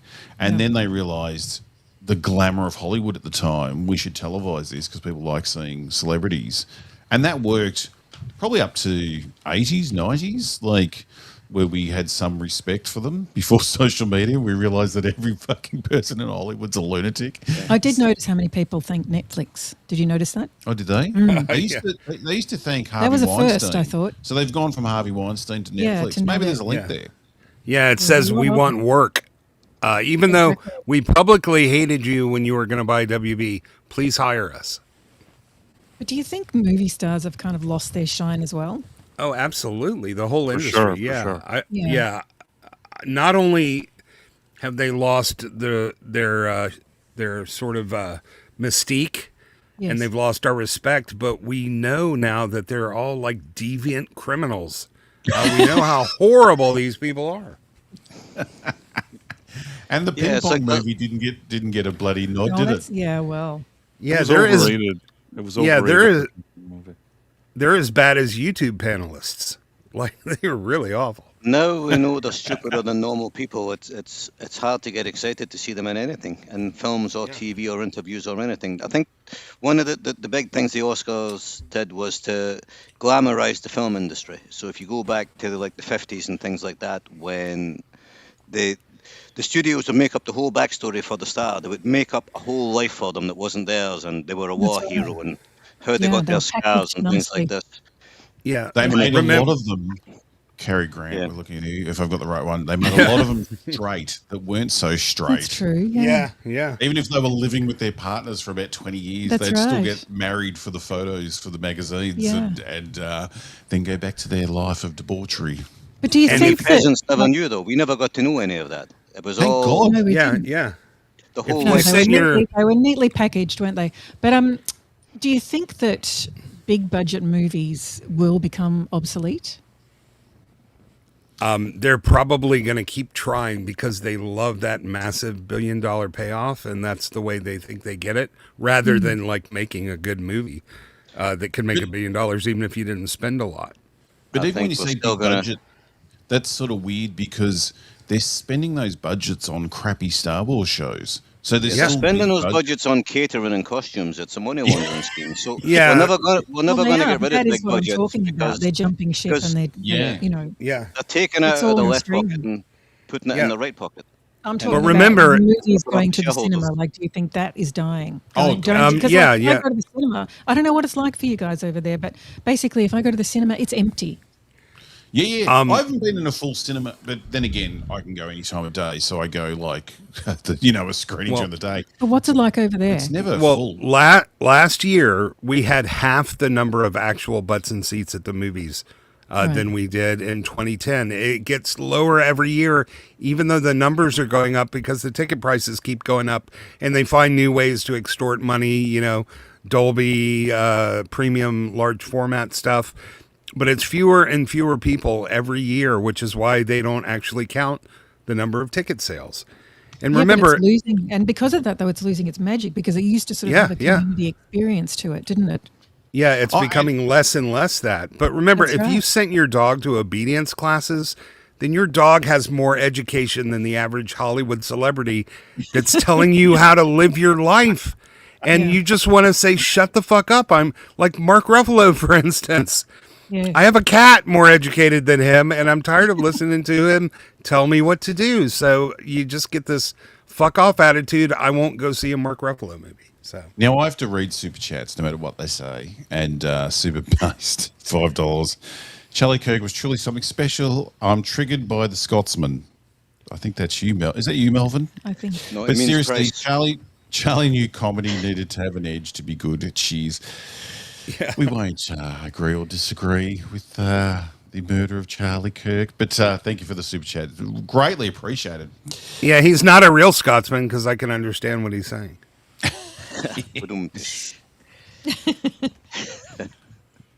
So what do you... Shall I interpret? Price, what was your take on the Oscars? On the Oscars? I mean, I told you, I myself only watched a few clips, and I didn't need to watch any more. It's a show that every year loses viewership, and it's only going to continue to lose viewership. It's not going to get any better. People don't care about it anymore, and people enjoy more having conversations online and talking about like these movies and how stupid these award ceremonies are than actually watching the ceremony. Yeah, streaming has killed it, really, hasn't it? Don't you think? Because yeah. With streaming, we've got the community. It's a sort of it's revolutionized the way we consume movies. There was a little improvement this year. I mean, 80% of the acceptance speeches were still lectures, but there were a couple of people, and those were the clips that I watched, where they actually thanked their family, their friends, their parents, and God. Yeah. And it was really refreshing. But still, the vast majority of people are going up there and like, free Palestine and crap like that. And I just don't need to hear it from these uneducated twats. Javier Bardem is so annoying. Like, the thing is that when I see Mark Ruffalo, I kind of understand why he talks about politics all the time, because he's not a very good actor. And the only way that he gets nominated for awards and he's in the mix and, like, he's in this clique of Hollywood, the only way he gets to do that is by being overly political and supporting the current thing every time. But Javier Bardem is actually a good actor, so he didn't need any of this. So him walking around and just blabbing all this political lecturing. This is a subject I try to avoid, but since it come up, I'll throw my 2 pence worth in. I think when you see people who are lecturing you about pronouns and things like that and calling you a racist, that is annoying, and they should shut the fuck up. But as there's a genocide going on, I don't think there's anything wrong with speaking up against it. I mean, the super based, hang on just quickly, I wasn't actually triggered, LOL. Thank you for the $2. Oh, but I mean, if somebody says something like free Palestine or something, and they go, oh no, the fucking leftists have started. And it's like, it's a genocide, you realize that, right? It is a genocide. Yeah, but that's not what they're saying, and these people have no idea. We already have that information. Yeah. I will also weigh in here that I think that's describing it that way is a very kind of one-sided and not a balanced way to describe it. We should move on from this subject before everybody gets It's fine. But no, you're allowed to feel that way, but it doesn't matter how I feel either. Regardless if you and I disagree on this subject, if somebody called me up and said, hey, here's an award, I'd say, thanks for the award, I'll see you guys later. Yes. That's what you're supposed to do. You may feel one way about it or another. Javier Bardem, if he really wants to, can open an Instagram and he can go and lecture as many people as he wants, and they can either like what he's saying or not. He has a voice. Yeah. He has a voice. He can use it any time. We don't. Platform, though. We don't. Yeah, we don't need to hear it from him though, because he doesn't really know what the hell's going on. When you see people like, give me a couple examples, James Woods and Kevin Sorbo, who are on the other side, the people on our side of the fence don't complain about them, and they never shut up about it either, do they? Well, nobody is inviting James Woods to what I'm saying is that people complaining about that kind of thing are basically making it about their own politics because you don't complain when the other people do it. You No, complain if when they you were do it. doing it in an award show, I would complain about I that think too. there's Don't make so it political at many- all. Yes, I Politics agree. doesn't need to be But part they of don't it. get Politics they don't just get doesn't need invited to that be shit. on A, that they don't stage. get invited, and B, if they did, and I agree with Ista here, if they would lecture on the other side, if they disagreed with you 100% and said other things, I still would think that's not the forum. The idea of entertainment is it used to bring people together, whoever they were and whatever they believed in. Yes. And it's fine if in your personal life, Melvin, you believe whatever you believe, but it's not relevant to an awards show that they're getting the award. And if they want to use their voice, there is so many ways today. Javier Bardem can open an Instagram, get millions of followers, and blab all he wants. I'm sure it'll be listed in the press. He could do whatever he wants. At minimum, if he's at that award ceremony, as Ricky Gervais said at that time, shut the fuck up and take your award or whatever he said. That's all they need to do. I like fired up Price. I'm going Yes. to take Do you not a think cut of that, this. Melvin, can you contact Price before every show and give him your views on this? Just so when he comes into the show, he's fucking firing on all cylinders. I like it. No, I mean, listen, even on this show that we're here on Trigger Warning, we're not like talking each of us like heavily into our politics. It's not that kind of show. So, even here, we try to stick to the more entertainment things, but everybody's entitled to an opinion. Melvin, you're entitled to yours. I will say is that Javier Bardem entitled to his? he is Not at the entitled. Oscars. Not at the Not Oscars. there. Did the Not at people the who run the Oscars. Oscars get him in any trouble over that? Did the people who run the Oscars say anything? So if he has a platform and they allow him to say what he wants, then Well, they're not. well, really, that- he's not really asking though. I'm sure that this wasn't discussed with him in advance. I feel like he just got up and said whatever he wanted to. I don't think that was what the teleprompter told him to say. I think that there was probably a joke, like some stupid cheesy joke that nobody would laugh at, and instead of telling the joke, he said that joke thing. was something like, "You gotta hand it to them Jews, eh?" But that's why nobody is watching anymore. Because it's Yeah. not the right place to say that. He has multiple platforms everywhere. He does. And I would say anybody who tries to make the Oscars political, shut the fuck up. Exactly. So, it's meant yeah. to be a night off. It's meant to be a night off, people, where we can just relax I'm and going to just be push silly. a public vote. This is who I want hosting next year. I want Leslie Headland. I want Price of Reason, and I want Melvin all hosting together. And I want to, because the fireworks would be fucking magnificent. I would love it. Yeah, don't forget John Davidson. We need someone with Tourette's up there. So that'll bring the No, I fun. can cover that. I can cover that. Melvin's got that covered. So we would, yes. Well, I didn't think it'd be so fiery. The Oscars, but they That's are. entertainment. Yeah, exactly. I miss when you'd actually see real celebrities there. Didn't give a shit about overseas things. Well, they probably did. They probably I imagine Frank Sinatra would have loved bombing any country, just wiping out the foreigners. Well, if you want Yeah. foreigners, you Paul's certainly not find them in comfortable other with it. countries. Yeah. I did want to tell you, Robot Head, I mean, I enjoyed Sinners. It was very much like From Dusk to Dawn, but I didn't think it was Oscar worthy. When I think of the Oscars, I think, Lord of the Rings, I'm thinking, Indiana Jones, even though they didn't win. Like, I'm thinking extraordinary movies. And Sinners was good, but I don't think it was extraordinary. Oh, I think it had some good parts. I loved that.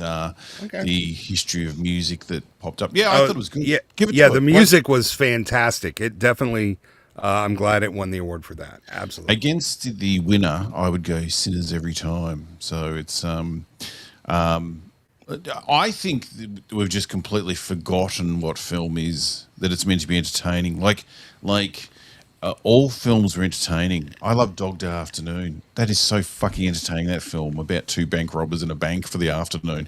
Like, the fact that we give them to these bullshit films that I would celebrate giving it to Sinners or just something fun. Like, what was it, virtually Lord of the Rings, the last actual entertaining film that everyone went to and saw to see? Was that the last film that got the award for best film? That wasn't some bullshit drama crap that had come out?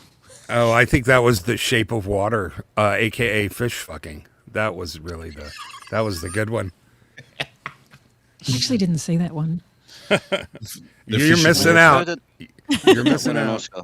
That was weird, perverted shit. That film. That was mental. Nurgle Like $11.55 a Australian woman dollars says he says fight, fight, fight, but you have to say it like this, like the kids do in the schoolyard. Fight, fight, fight, fight, fight. That's what we want. We want to fight.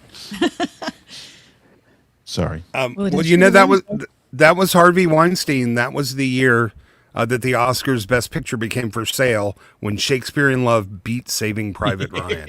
Don't even tell me those are comparable. Oh, I love that they. What was the story that who was her boyfriend at the time went in and threatened him, but they still got the Academy Award. It was Brad Pitt. it was Brad Pitt who we were Yeah. talking about. Went and threatened him, but they still got the Academy Award. Yes, Harvey. I tell you one thing: when Harvey was running Hollywood, we had good-looking women in films. Oh my God. Did you just say that? We did. actually- Yeah. We didn't have all these. The industry Mongos. has suffered for losing Harvey Weinstein. Oh, I mean, absolutely. Say what you want about him, but before he went to jail, films were a lot better. Like all films were a lot better because everybody knew they had competition as well. Yeah, he might have been a scumbag, but he knew how to tell a story and he knew how to make a good movie. But he also put everything up for sale, and that's the downside. Hey, Gwyneth Paltrow loved him. I think she still loves him. She was one of his. She was one of Jennifer his Lawrence. supporters. Yeah, I yeah, wonder what- yeah. I wonder J-Law what they had too. to do. Did he have to get his little weird ball sack out to jerk off? Didn't he have like a missing testicle, or his penis was joined to his leg, or something? There was something going on there. I didn't. Here's what I I didn't read. see him that close. Here's what I read. I read that he had erectile dysfunction back in the days before Viagra was invented. So Yes. they had to use that injection. Oh, he got a little pump in there. Oh, cool. And no, just like a thing you inject it straight in. And apparently he had Ouch. used it so many times that he had It was like gangrene. deformed. Yeah. yeah, It was like a little manky little thing hanging there. yeah. And Had listen, an underdeveloped green tittle. listen. There were women lined up around the block to meet with him. I don't think for a second anybody. I think Of women have course. plenty of regrets, but nobody did anything against their will. And there's still can't women that think would be that- lined up.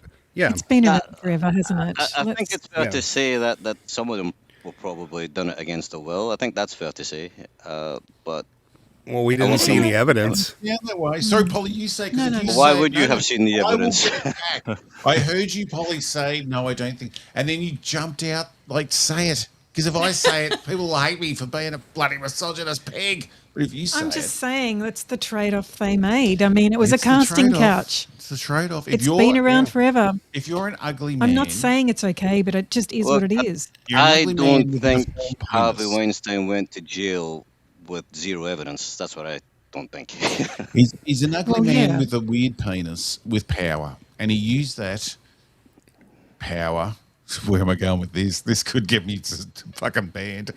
But anyway, he used his power to get women that wanted to move ahead, like Leslie Headland, and he just like, do you mind if I jerk off in front of you or at you? So or near you? wait. Okay, let's get this. Or in you. So far, right? The theme is it's like we should drop more bombs on Palestine, and Harvey Weinstein was innocent. Is this where we're going? Right? Fucking Is hell this no, where I'm we're going to going? kick you out if you mention fucking Palestine No again. more politics. I didn't bring it up. Penises, yes. I didn't bring it up. Attacking women.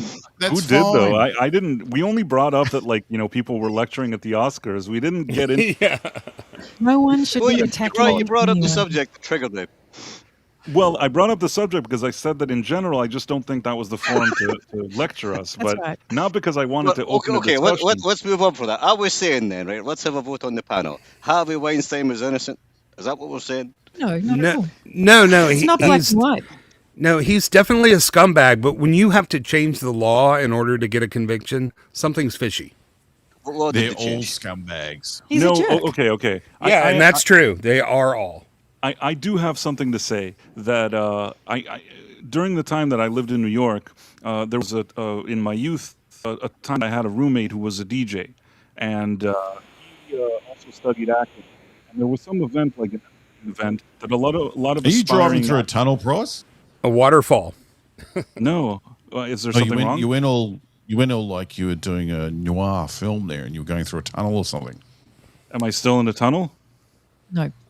Now you're No? good. Okay. So basically I've what gotta I was hop out saying for a was minute, is that so- he wanted to go to an event and make it seem like he has an agent at the time. So he said, "Hey," and I had worked at somewhere and I was like wearing a suit and stuff. So he's like, "Can you join me and we'll go somewhere and we'll say that you're my agent?"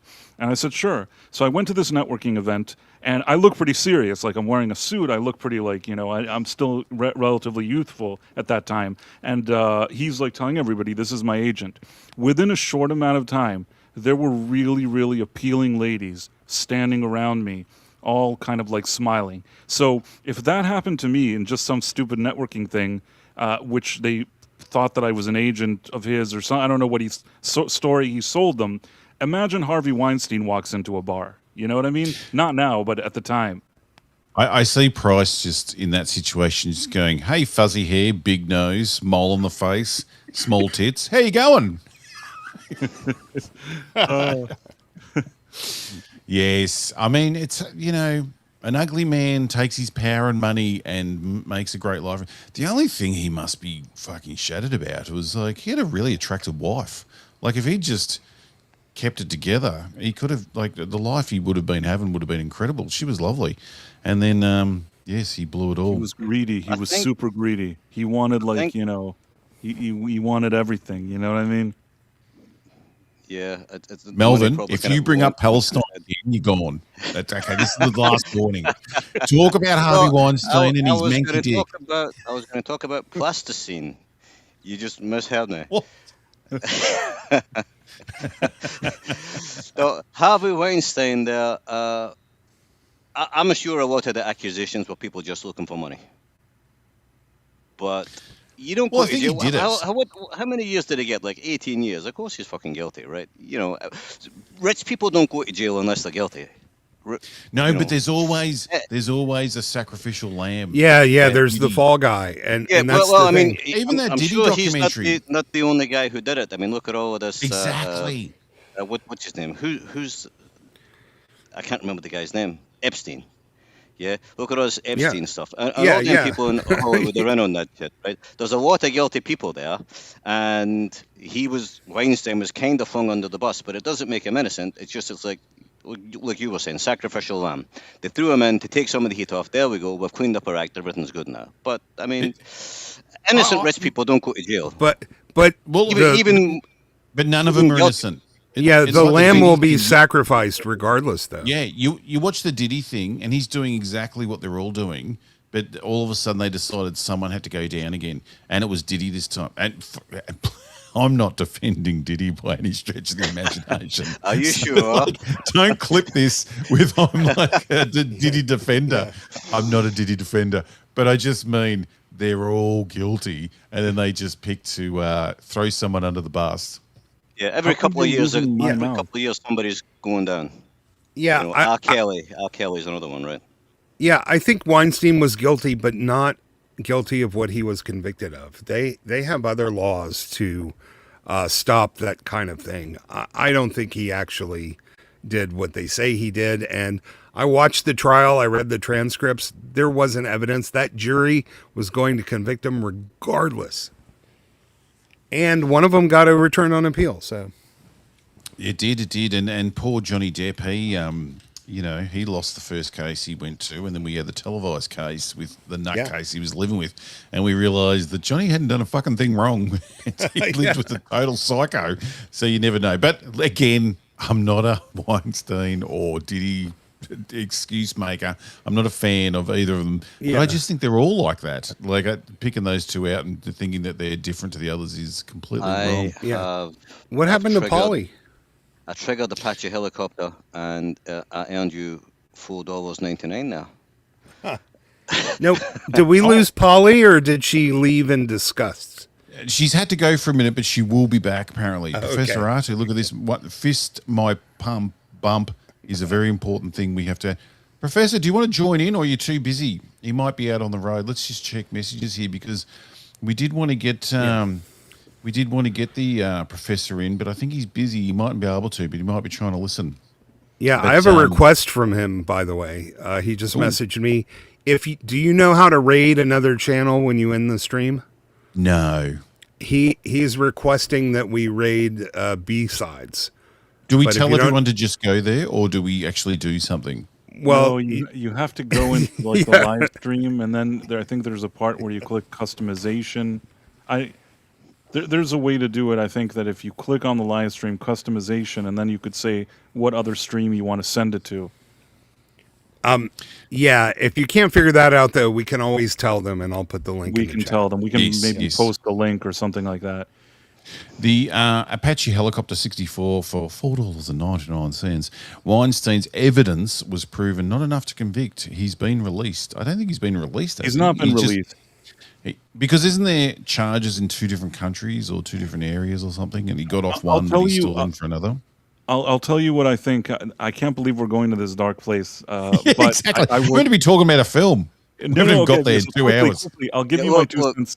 I want to give my 2 cents on Harvey Weinstein.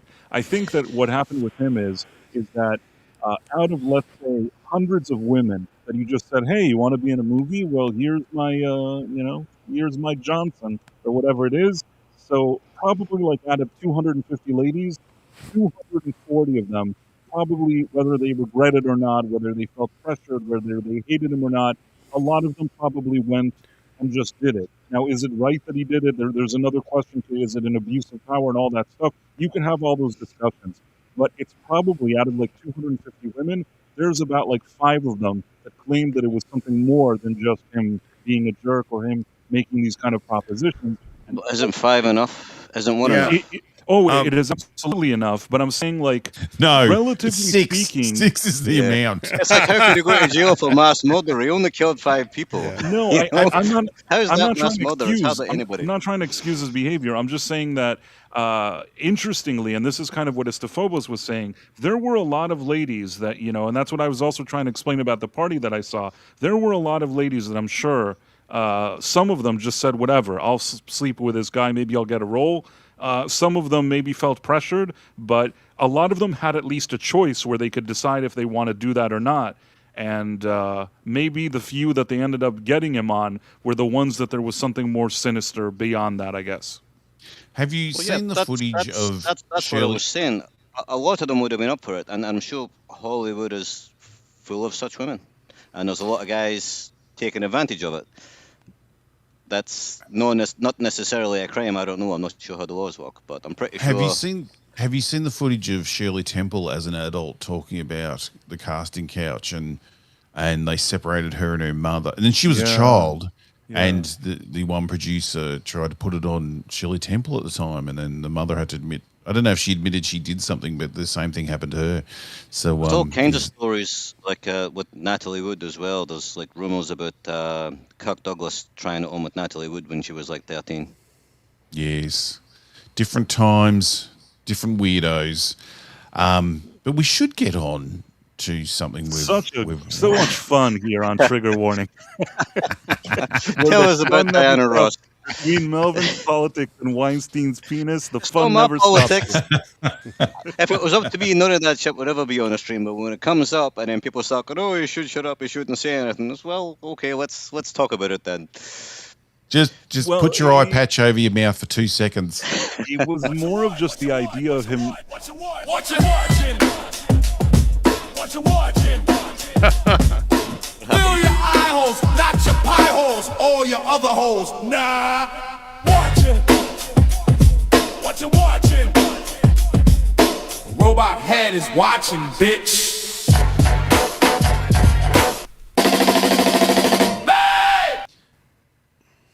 Project Hail Mary, which has nothing to do with Weinstein and manky penises, just come out, and I've seen it. I believe, Price of Reason, you've seen it. Istaphobos, you haven't seen it, but you've read the book.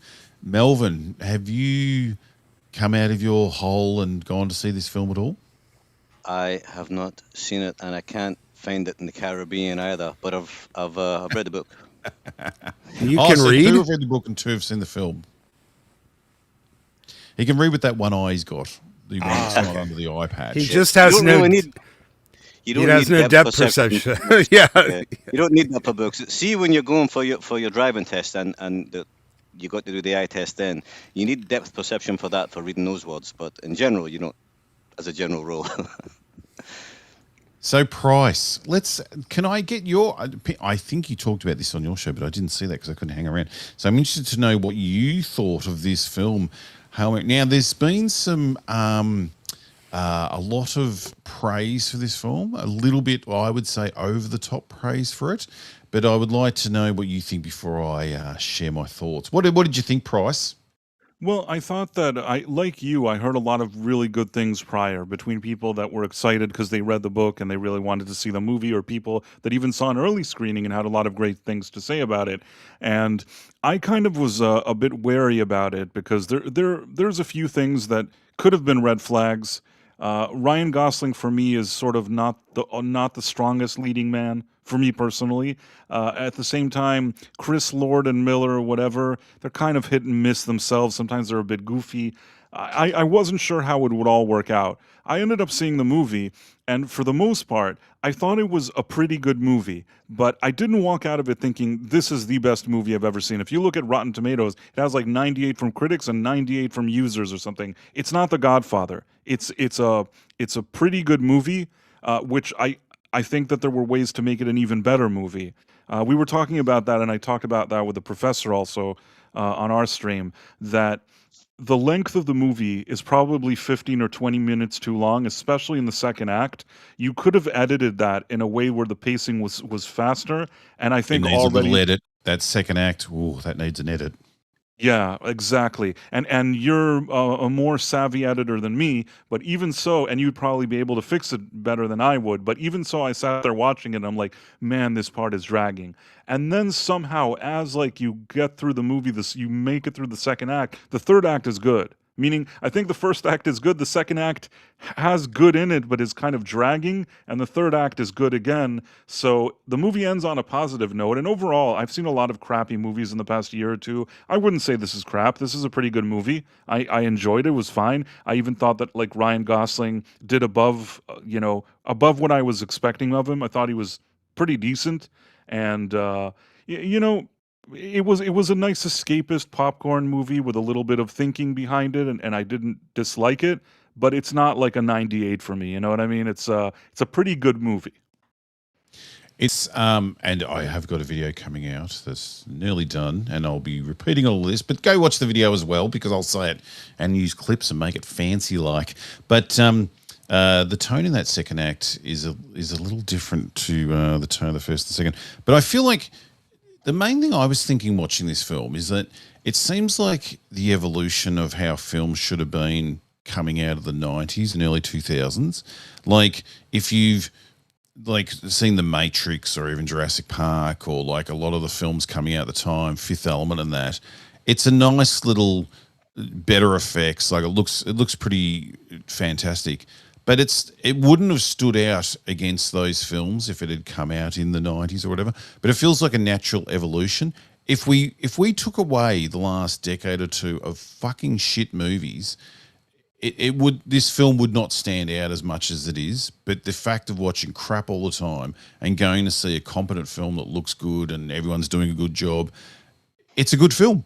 It's good. People raving and talking about it's a masterpiece and that is over the top. It's not that good, which sounds ridiculous because it's really good, but this is compared to a lot of the shit we get. I don't think this film would stand out if it came out 15 years ago or something as much as it will today, which is a big benefit for it. What do you think, Price? Do you think that's a fair call? Yeah, I mean, I think this is a movie that, at best you could say it's good, but it's not great. That's what I think. That the way people are embracing it is as if it's a great movie because they're starved for anything that's not shit. But if you really, like you said, if you look at the movies of the past few decades, it's a pretty good movie. It's not the best movie. It's not 98%. Yeah, And a it glass doesn't of have water looks pretty good in a drought. Yeah, exactly. And it's not very ambitious. Like it's not like a Christopher Nolan movie or something. Like it's not like your Interstellars or Tenet or something that's really trying to push sci-fi. It's just a nice, good story, and it's like people are sort of like, it made me believe in humanity again. It's like, well, okay, maybe it did, but maybe you don't think much as well. Like it's pretty simple and basic, and I haven't read the book. I can imagine these ideas working better in a book than on screen. It's sort of in your own imagination reading about Yeah. Rocky and that What I could see working better. what it kind of felt like, the book, it was just like fetch quests. It has a problem, it has to fix it, so he gets the screw nail and that kind of thing, And it reminded me of a point and click video game, and I think it probably would have converted very well to a video game. And when they said this was going to be a movie, I didn't see how it could work, because I thought that nothing happens. He goes here, he goes there, he walks back, he figures out a problem, and it's like fuck all really happens in it in the book. Yeah, It's not a bad book, but I'm thinking, how do you convert that into a film? How do you make that a film? yeah. Well, that's how Andy Weir writes. That is his style. He's doing scientific problem solving. But I think the reason it makes people feel hopeful is because it doesn't have the depressing nihilism that we see in every other movie that comes out. It was just sort of a breath of fresh air.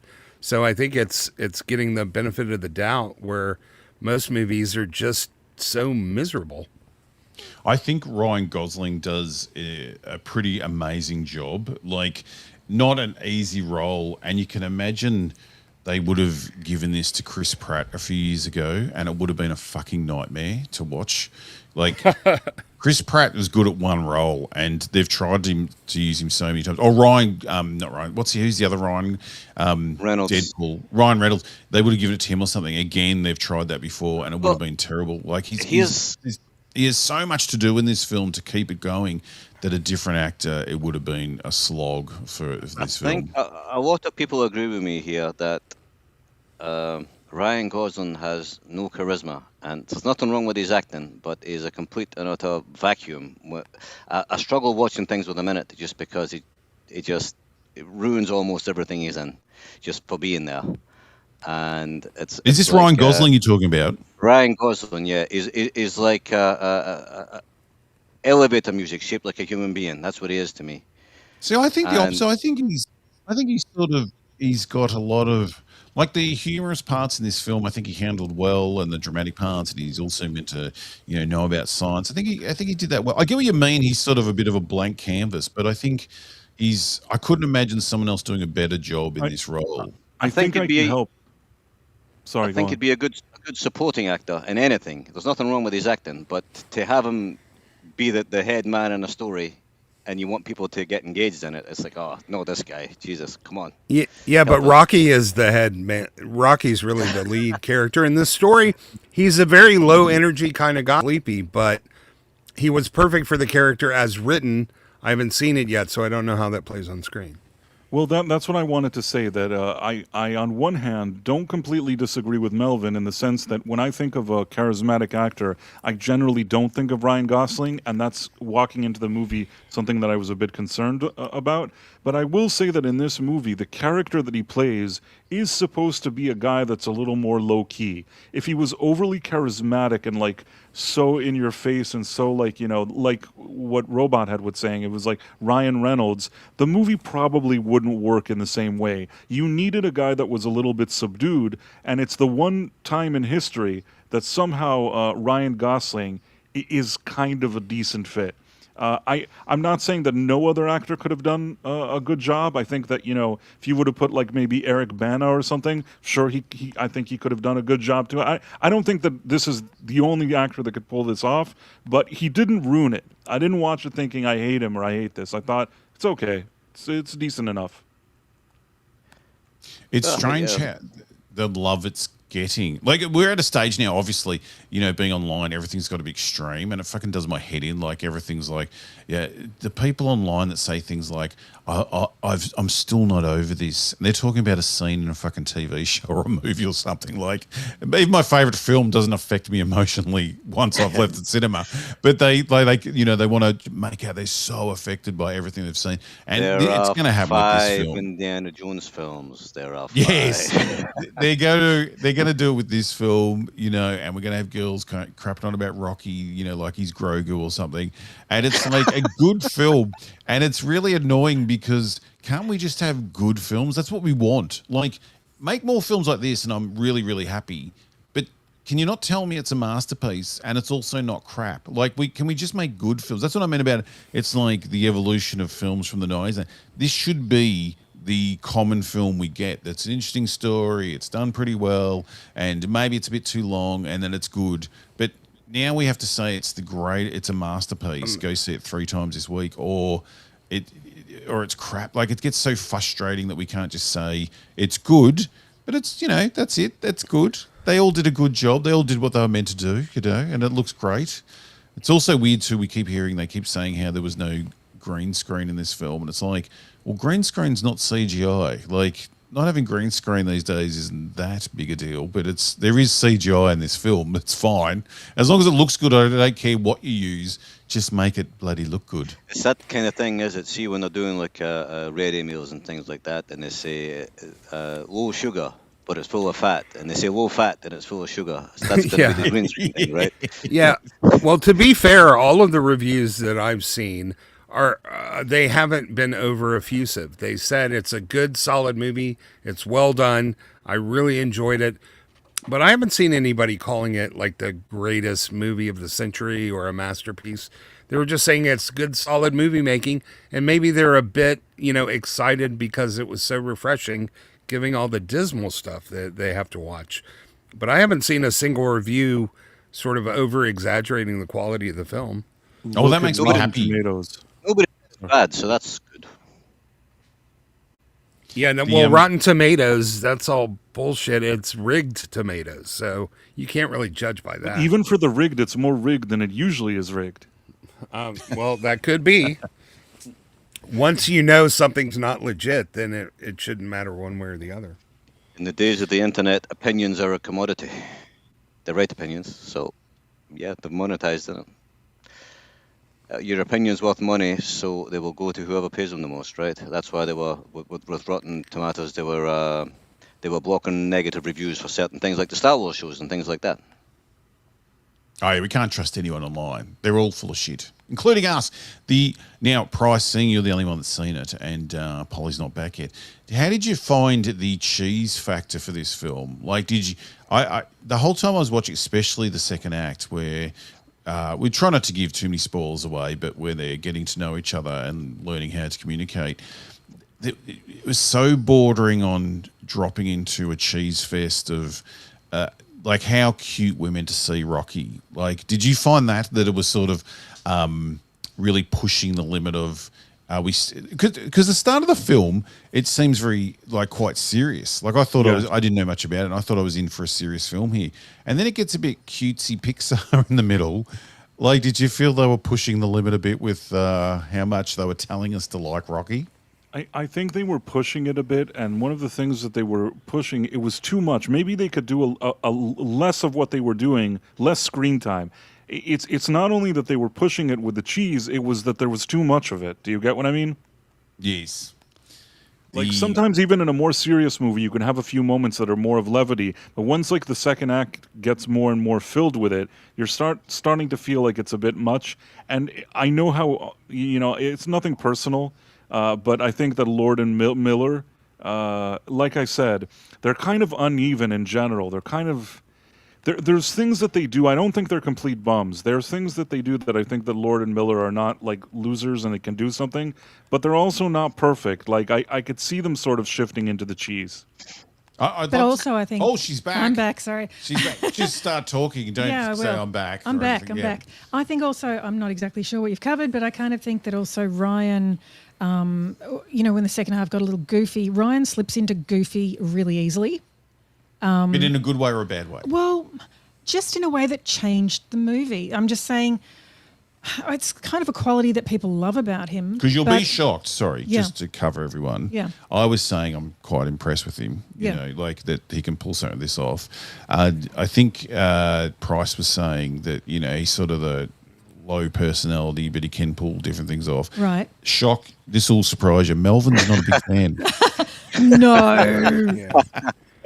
And this may surprise you too, but I think he's a little odd looking. He has the opposite problem of Rachel Zegler. His eyes are really too close together, but women find him pretty damn attractive from what I hear. So Yeah, well, There's a apart from his factor there. looks, okay, just looks aside, I just think it made the movie feel a bit disjointed. Like the fact that it was sort of, serious scientist in the first half, and then Goofy Ryan kind of in the last half. The middle act, the tone really sort of shifted. Like it was just odd. It was just a little strange. Like I wasn't sure what I was meant to be thinking in the middle section. It just got a bit cutesy for me. Like he started. Did you think there were spiritual themes in the movie, given the name Project Hail Mary? Did you think that there were any? Well, I suppose if you're trying to save humanity, and because there's that prayer, Hail Mary, full of grace, and his name was Grace. Well, Hail Mary, full of grace, please sit on my face. Is that how it goes? I'm not Catholic. Is that how it goes? Is it? Okay. Yeah. That was when the brothers are teaching you. Yeah. The thing is, the book does get more lighthearted toward the middle, but it sounds like the movie. I don't think it gets as silly as you're describing the movie's getting. Right. But it is, it does kind of start out dead serious. The Earth is dying. And then it does kind of turn into a buddy movie about friendship and joking. And there are definitely lighthearted moments in the book. But it sounds like, and from what I've heard, they did a good job balancing the tone of the humor with the seriousness. I'll know in a couple of days, and then I can tell you how I felt they did it.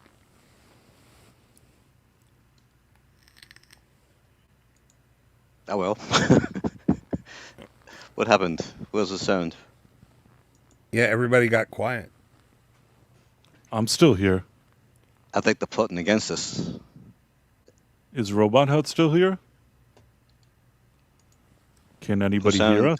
Oh no, they're I can't hear them, and their icons went. Oh. Well, I see the icons, but no voices. Well, people in the chat, can you hear us? Let's scroll down what they see in the chat. Yeah, And it's I gonna. approve. It takes about 15 seconds to get through. So. Here, Oh, yeah, I because just sent a text. Let's see if somebody says. Because of the lag. Well, Emperor Goodwin, can you tell us if you can hear us? That's not helpful, Jay.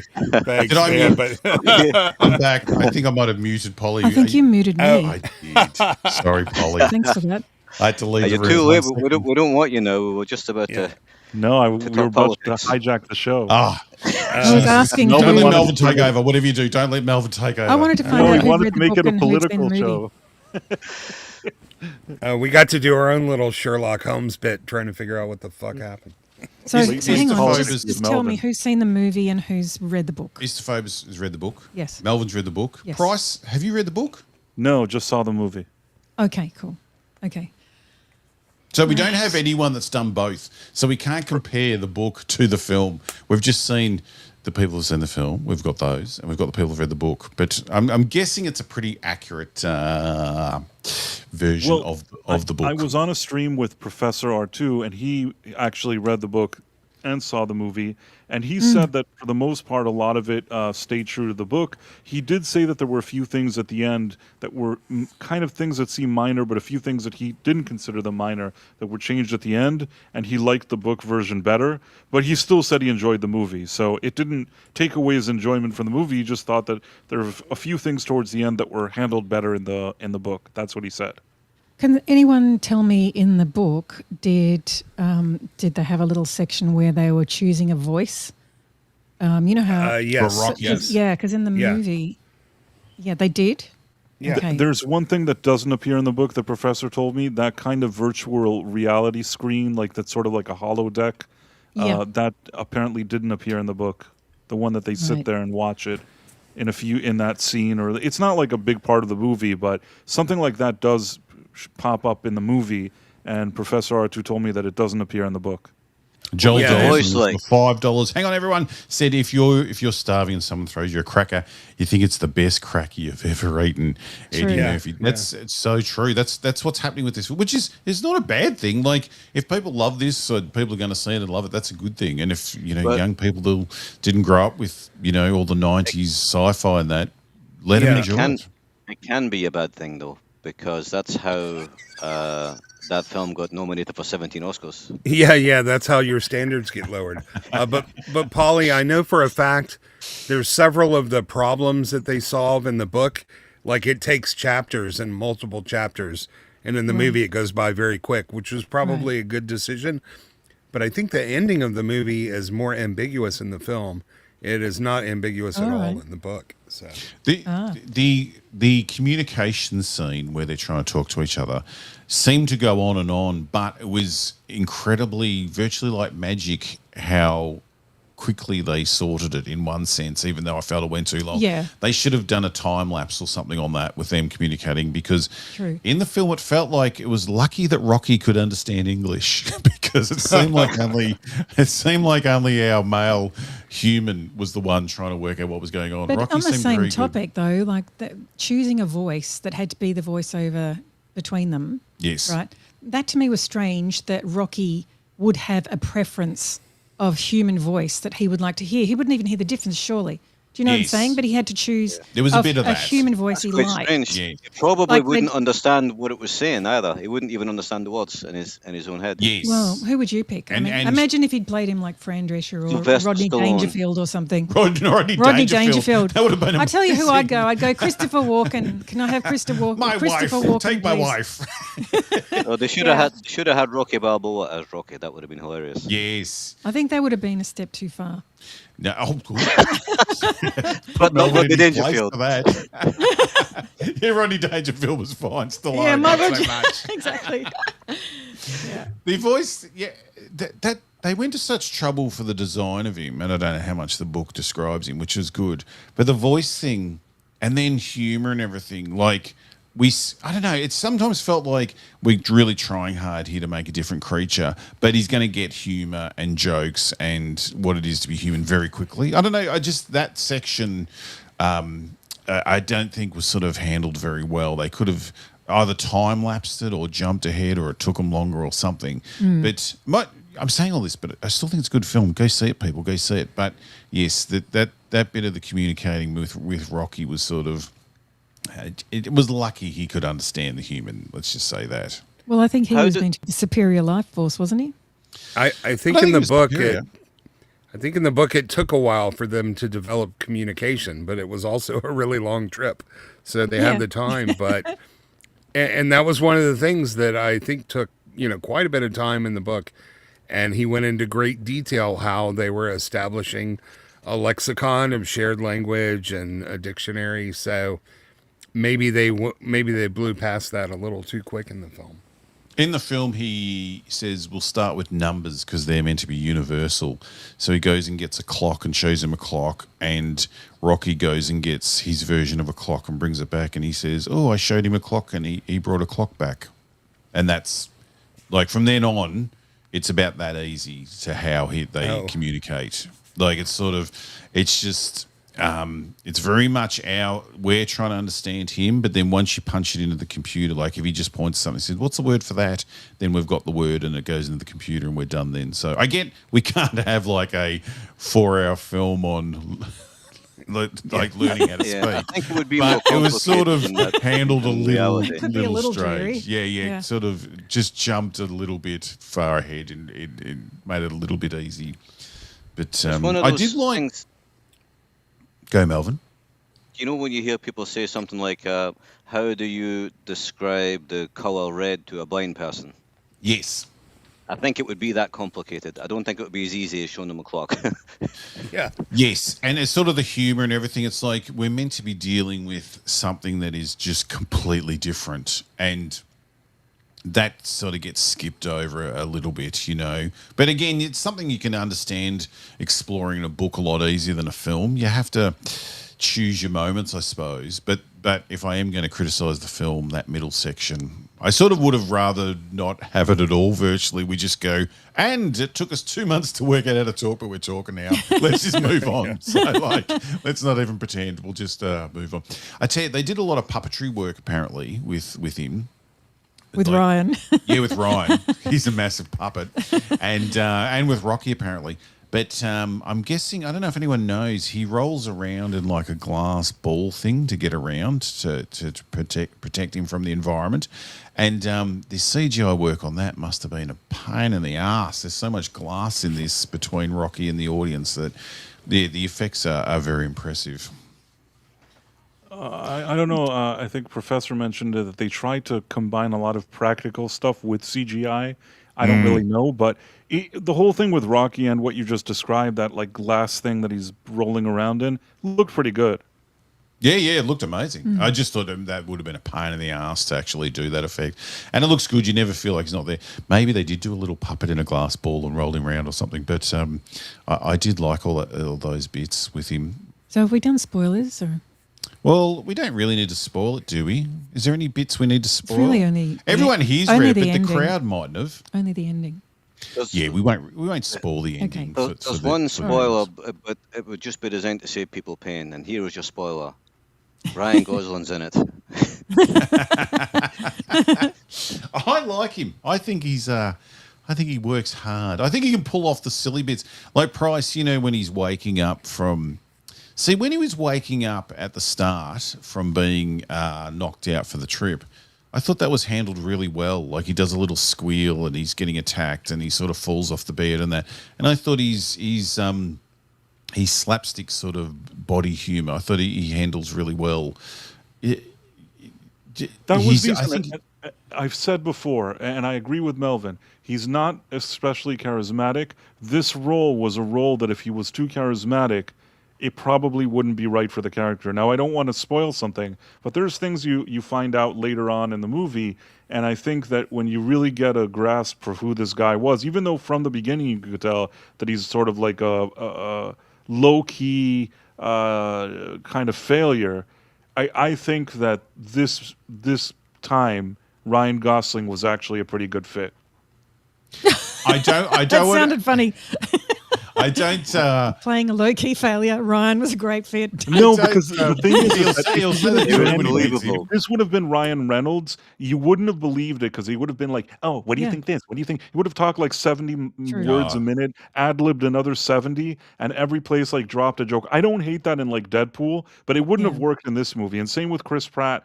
They would have brought something that's less kind of dark and low-key and failure-y. I think that they would have brought a lot more of that kind of zippy, ad-libbing, witty, whatever that is. Exactly. What about Chris Pine or Matt Damon or somebody like that? You know, I think that Matt Damon, he already was in the Martian, so maybe they didn't bring him again to do this. I think that Matt Damon probably could have pulled it off because I think that he could sort of go in both. He could go in the more serious and the more kind of goofy direction. He's a pretty good actor, Matt Damon. I don't think he would have been bad. I think that for kind of a low-key guy, like I think that Eric Bana could do it. I recently saw Eric Bana in a show that only I watched, where he's like riding a horse in the forest or something. I thought he was excellent in that. Eric Bana doesn't live far from us, and he loves the football here in Melbourne, and we have the same car. We've often been tempted to try and contact him and get him on the show. That'd be hilarious to have him on. Yes. You have to do it. I have to say, when I came home, I thought of a couple of movies when I got home, and I want to tell you what they are. I just checked my notes. There was 3 movies on the Melbourne television when I came home from seeing this film. 2 of them I thought about during the film, so I was shocked that they were on TV. The third one's more of a reference to something we said on another episode. So the 3 films were, the first one was Eddie the Eagle. Do you remember we mentioned Eddie the Eagle when we were talking about the Olympics? Yeah. The Eddie the Eagle movie was on, the guy that did the high jump from England. No one cares now. Everyone's silent. But we talked about this weeks ago when we were picking what sports we could be in, and I said, do you remember the Eddie the Eagle movie? And no one did. But what shocked me, it was on, and where are my notes here? Eddie the Eagle's on, and his manager in it was Hugh Jackman. Oh. Anyway, don't want to stop the show. I think everyone's left. But the other 2 movies that were on was The Matrix was on, which I thought about how if this had come out back then, The Matrix was so ambitious. This film didn't have a lot of ambition. But the other film that was on that blew my mind, I was flicking around, was the Life film that has the other Ryan in it, Ryan Reynolds. Has anyone seen that space film Life where they get the alien on Yeah. board? I was just Oh, thinking what a about that. piece of massive shit. Yes, I enjoyed they it. were It was a on. good- I enjoyed Those that films film. were on when I. Yeah, of course I'm you sure did, you Melvin. Yeah. Yeah, of course. Those films were on. I'm going to choke. Did you see the Melvin's- Atom Project with Ryan Reynolds? Oh, was that the Netflix one with the kid and the time Yep. travel? Yep. Yeah. Oh my god, that was garbage. Again, but anyway, I was so shocked those films were on because while I was watching this film, I was thinking if Ryan Reynolds was on, it'd be like that fucking Life movie, and it's not as ambitious as The Matrix. They were both on TV when I got home, plus the Eddie the Eagle movie. I was so happy about that. But that what was it? Project? Did you say Price? The Atom Project. The Atom Project. Atom Project. I thought That- that was like forgettable fluff. It wasn't. I didn't hate it while watching it, but I never thought about it again. Literally, Hang a on. second after it was done, I never thought about it again. Am I wrong? But did he convince a kid to give up his own life and time travel or whatever to do to save the family or something? He convinced like a 9-year-old to kill himself? I don't think that he convinced him to do that, but there was something about him grabbing a child version of himself. The part that really is a problem with that movie is that Mark Ruffalo is in it, and he makes every movie that he's in worse than it was before he arrived. So You have to agree with that. He just has this quality. I call it terminal insincerity. I can't really He's- believe anything the guy does. He's not a very good actor. I said that's why he's Hang on, a who are you talking politician. about? He's not very good. Who are you could be talking anybody, about? really. Ryan yeah. Reynolds. Right. And Mark But we'll talk Ruffalo. about Mark Ruffalo. Yeah. Okay. I'm just happy they didn't cast Mark Ruffalo or Pedro Pascal in the Ryan Gosling role. If they would have put Pedro Pascal or Mark Ruffalo, Imagine if it God. was him. oh no! To be fair, I love making fun of that guy, but when I watched The Last of Us, he at least when he was acting, I felt like I was watching an actor. I love to fucking shit on that guy and make fun of him, but like he has some acting ability. You know, in Game of Thrones he was great, but That was Game of Thrones and Narcos where he was good. I think that the problem with him is he's sort of a character actor that here and there you can find a role that's really good for him. Yeah, I and think yes, that's it. I think he's better than Mark Ruffalo. But the problem is that he's not right for every role. The fact that they're just like, okay, every role you have in the world is Pedro Pascal. There's a reason why They you beg have to casting, differ. you know? oh man, I need my ET picture we had You know- last week. That was him as ET. Do you know By what the put way, me you off, never showed the top secret ET photo that I gave you. This week I was going to get it. I will get it. I think I might have it here. Let me just. Melvin check while wanted you're to say talking. something. Yeah. Do you know what put me off of Pedro Pascal? See the end of season 2 of The Mandalorian when... Now, I enjoyed season 2 of The Mandalorian, right? When Luke Skywalker shows up and everything. But when Luke Skywalker was taking the Muppet away and Pedro Pascal takes off his helmet and he's all teary-eyed over this Muppet. And it's like, this is supposed to be some killing machine. He's a Mandalorian, right? This is death on 2 legs. And he's standing there with that stupid look on his face and tears running down his cheeks. And I thought, nah, that's it. It's over. Party's over. He's the new improved Mandalorian. Now with In feelings. touch with his feelings, yeah. Oh, fuck that. I'm trying to get Feelings? this photo of ET, so please just keep talking about fucking feelings for 1 second while I get this ET shot that I've just found. Where's it got? So, and the other thing I'll say, if Pedro Pascal wasn't shoved into every movie, and he also wasn't like going around also talking about his politics all day and doing all that stuff and annoying everybody, if he was just a guy that once in a while you see him in a movie, I think people would be okay with him. But yeah, we'd That would like be him great. more, wouldn't we? See, if they would let you forget him. right, Exactly. No, I mean he's overexposed. He's an okay character actor. I mean sometimes not every actor can play every role. Even like let's say if you were casting, let's say the Emperor in Star Wars, and Joe Pesci came to do an audition. Now Joe Pesci is great. He's a great actor. But as the Emperor, I think he wouldn't be the right casting. You know what I'm saying? My cousin Vinny in robes. Right. Just- So it's just Exactly. not every actor is good for every role. And the establishment in Hollywood, because of his politics, because of his like identity and all these different things, were really so eager to peddle and virtue Yeah. signal with Pedro Pascal that they forgot that, you know, the fact that they want to put him in every movie doesn't mean that he should be in every movie. Exactly. We have. This is the eat. This is just to keep everyone up to speed. A guy tried to crack on to Price and said, "If you come into this room, I've got an ET you can see." And when Price that is turned actually what around, he happened. had his pants down. But yes, Price, you tell the story of this ET that we've got here. I finally remembered to bring it up. So I was at a convention, and I was doing something involved with work. And at this convention, there were some people that were in movies taking pictures. You know, those kind of conventions. And some guy that was part of the people with the venue said, "Hey, you want to see ET?" And I'm like, "Okay." He's like, "Come with me." See, at So that then point, you expect to hear a zip going, right? Do you want to see ET? exactly. Zip. Yeah. Give me a hand. Trust me. Don't fight it. Yeah. And now we're back to Harvey Weinstein again. I foolishly, if it was anything else, ET kind of he piqued my interest. I'm like, oh, okay, let's see what ET is doing. So then He's we in walk this into white a room. van. Just hop in. So the room had a real ET from the movie, but for some odd reason, it was like in a shop. It looked like in a shopping carton or something. I can't explain it. Everything was like kind of messy in this room. I don't know what was going on there or what I was doing there. But I took a picture and I said, "Wow, it really is ET." And then I And look, he's swaddled walked like a out. baby. I don't there. know what that whole situation was, but I sent Robot had the photo of me taking a photo of ET. So I was feel that? like we could put Grogu ears on this version of ET, Ooh, and it would we be could. very strong Was resemblance. this ET in the movie? Apparently, this is one. Here's the thing. Probably there were like 3, 4, 5 ETs. I believe that this is the one, and I could be wrong. That maybe the with the bicycles that they were flying with. Yeah. Mm.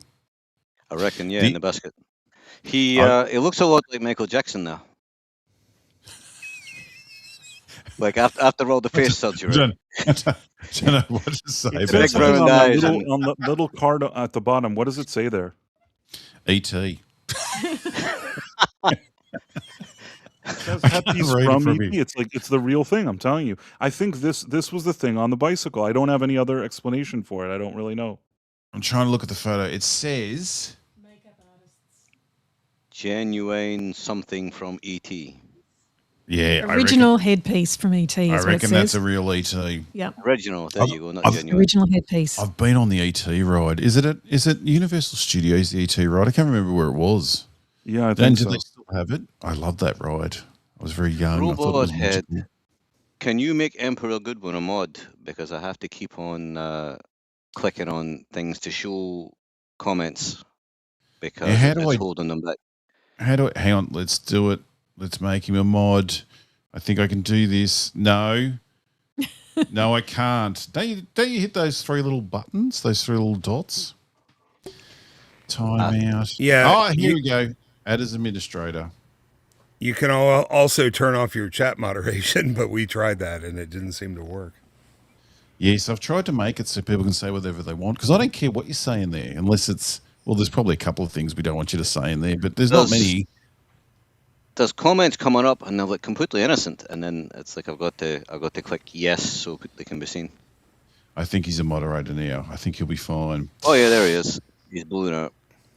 Now, back to the film because I mean we can't go all night, even though I'm getting quite drunk here and having a good time.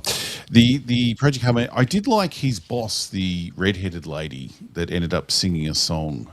I don't know if she's in the book. Oh, No one yeah. knows. We haven't done both, but I liked all the cast. You know what I liked? I like films where I don't know who's in the film. Obviously, I know him. I know Ryan Reynolds, but New faces. the only other person I recognised was the Asian scientist who was from Lost originally. I think I can't think of his name, but Oh, yeah. nearly every other actor I I didn't know in wonder this where I film. knew him from. Yes, and I don't think I knew, and I love that. I love when I see a good film and I don't know anyone. There he is. Let's pause it here. Let's show that. That's the guy I'm talking about. No, stop moving. Stop going back to Ryan Reynolds. But I don't think I recognised anyone else. So unless they're in good Wait. TV shows, Robot Head, you didn't recognize the AT&T girl with the huge rack? She's in there. we don't have a TNT here, so no. But go on. Yeah, her fame has spilled out well beyond her stint with the AT&T commercials. I'm just surprised. Is that the dark-haired girl in the shot we're looking at that has Yeah. the boss and the agent? Oh, right. Yeah. Right. I think I have seen people joking about the AT&T girl. Yeah. I didn't realize she was an actress. I thought she just did ads. They said that's her.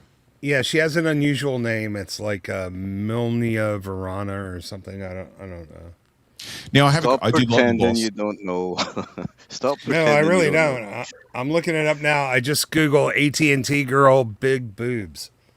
I did like the boss and how cold she was and how direct she was with everything and didn't really care for him. It was sort of like being friends with Polly. It made me think of you, Polly. At the time, I was thinking, Wow. she's very direct and honest and doesn't fuck around with her feelings or what she wants. And I thought, Thank you very Polly, much. well, this is reminding me of her. But Price, can you answer? And I want to know if this was in the books as well.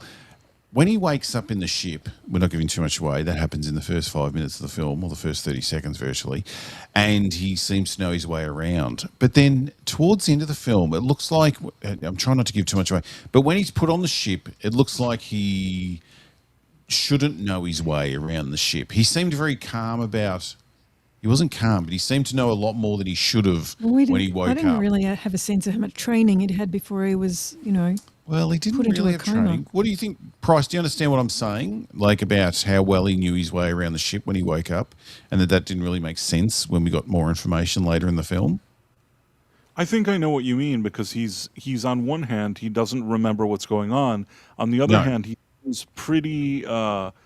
There's a few things that you have to operate within the ship to do a few things, and he Yes. seems to be like, okay, I need to do this now, I need to do that now. Considering that a minute ago you didn't know who you were, what you were doing here, you sure seem very focused now. And That's then what what they you do need. to him later when they're asking him to decide about going and that, and then they sort of decide for him. It's probably giving a little bit away.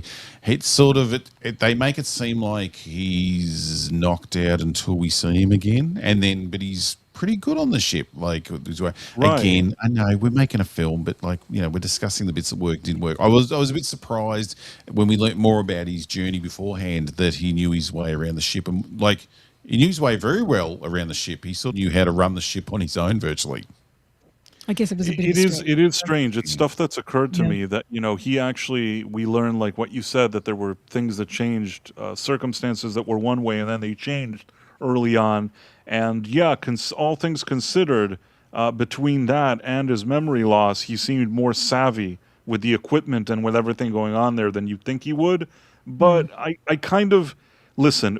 Every movie that we like, even the ones that we like the most, there's always something to nitpick, and Yes. there's no shortage. We can nitpick here, but I think that there's always a feeling when a movie is entertaining and it's there and that's its purpose. It's not lecturing you about like modern day agendas. It's just kind of letting you enjoy a movie and you have that experience. It gives a little bit of goodwill. You'll suspend disbelief. You'll let things slide because if overall you're having a good time, then maybe you won't like nitpick. But the things that you mentioned are the exact reason why this movie is, in my opinion, a pretty good movie, but not a great movie. Not even like a very good movie. It's a pretty good movie. So would you recommend people watch it? A lot of times, people always think, "Oh, I'm only going to go see the best movie ever," like with a 100 score. A lot of times, you go to the movies and you just want to hang out for a few hours and escape to some other place Yeah. and just be entertained. And I think that this movie certainly delivers that. Is it the best movie ever that delivers that? No.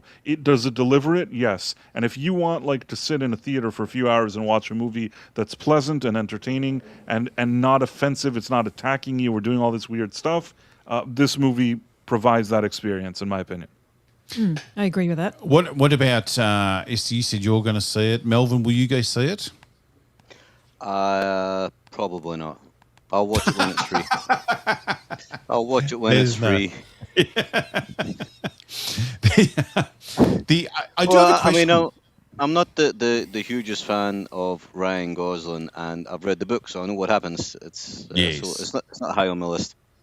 Is it an American thing because I mean the cost of going to the movies these days, in Australia, the cost. We've been through the cigarettes, how much they cost, and then alcohol. Well, fucking going to the movies is up there with the alcohol and the cigarettes now. It used to be like something you would do just for spur of the moment on an afternoon. Now it's like the main thing you do for the week because it costs so fucking much.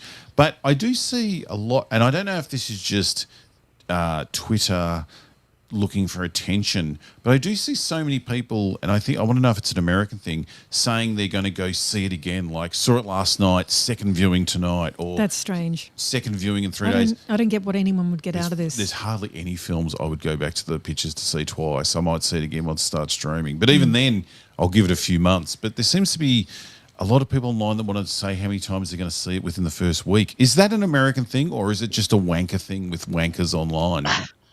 I think it's a wanker thing. I don't. Is that a dig at me? Yeah, I mean, I have seen movies where we immediately went back, like Aliens. I was a lot younger then, Yes.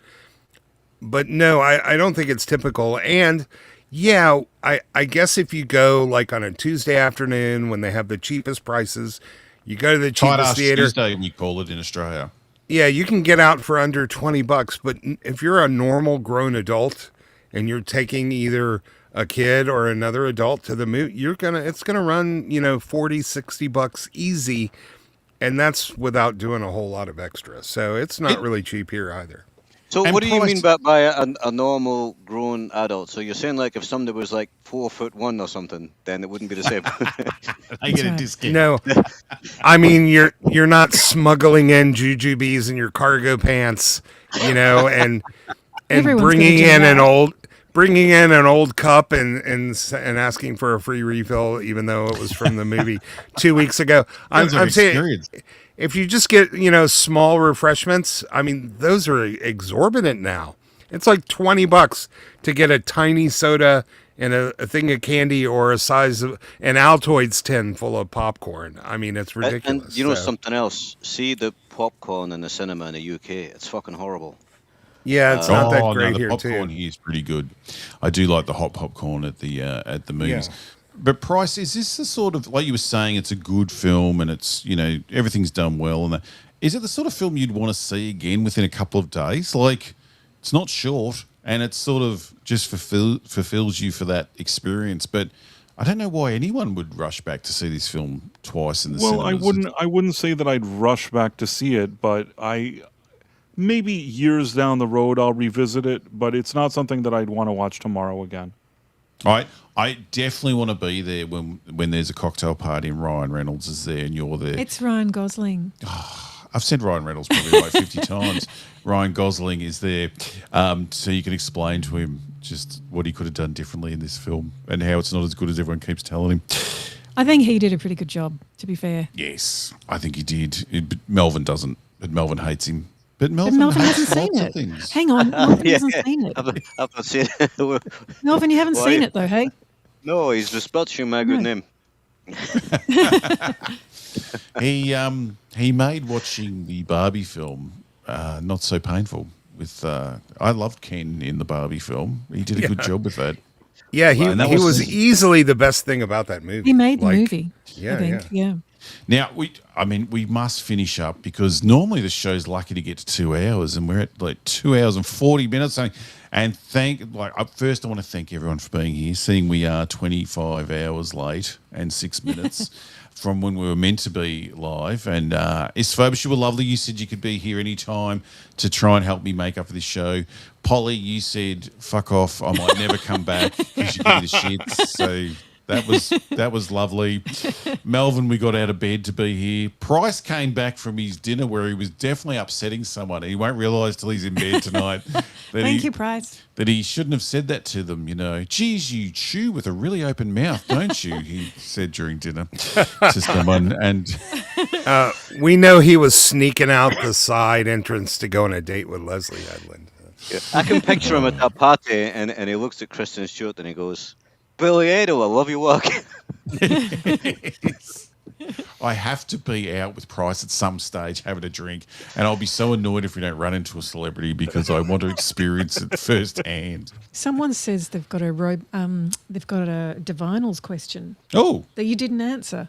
that I didn't answer. Was it a super Damn it. chat or was it a Robot Head, where comment? is my answer to the Divinals question? Was that a comment or was it a super chat? Can I find it here or do I have to go through the comments? Just ask him. He's right there. Yes. What is the... It doesn't have to be a mystery, does it? No. Please ask again your Divinals question. Where's my answer to the Divinals question? Oh, it's Emperor Goodwin. For a start, he'll say I'm from New Zealand just to upset me. And then he'll be comparing Divinals to, I don't know, split ends from New Zealand or something. Come on. Emperor Goodwin, you've got...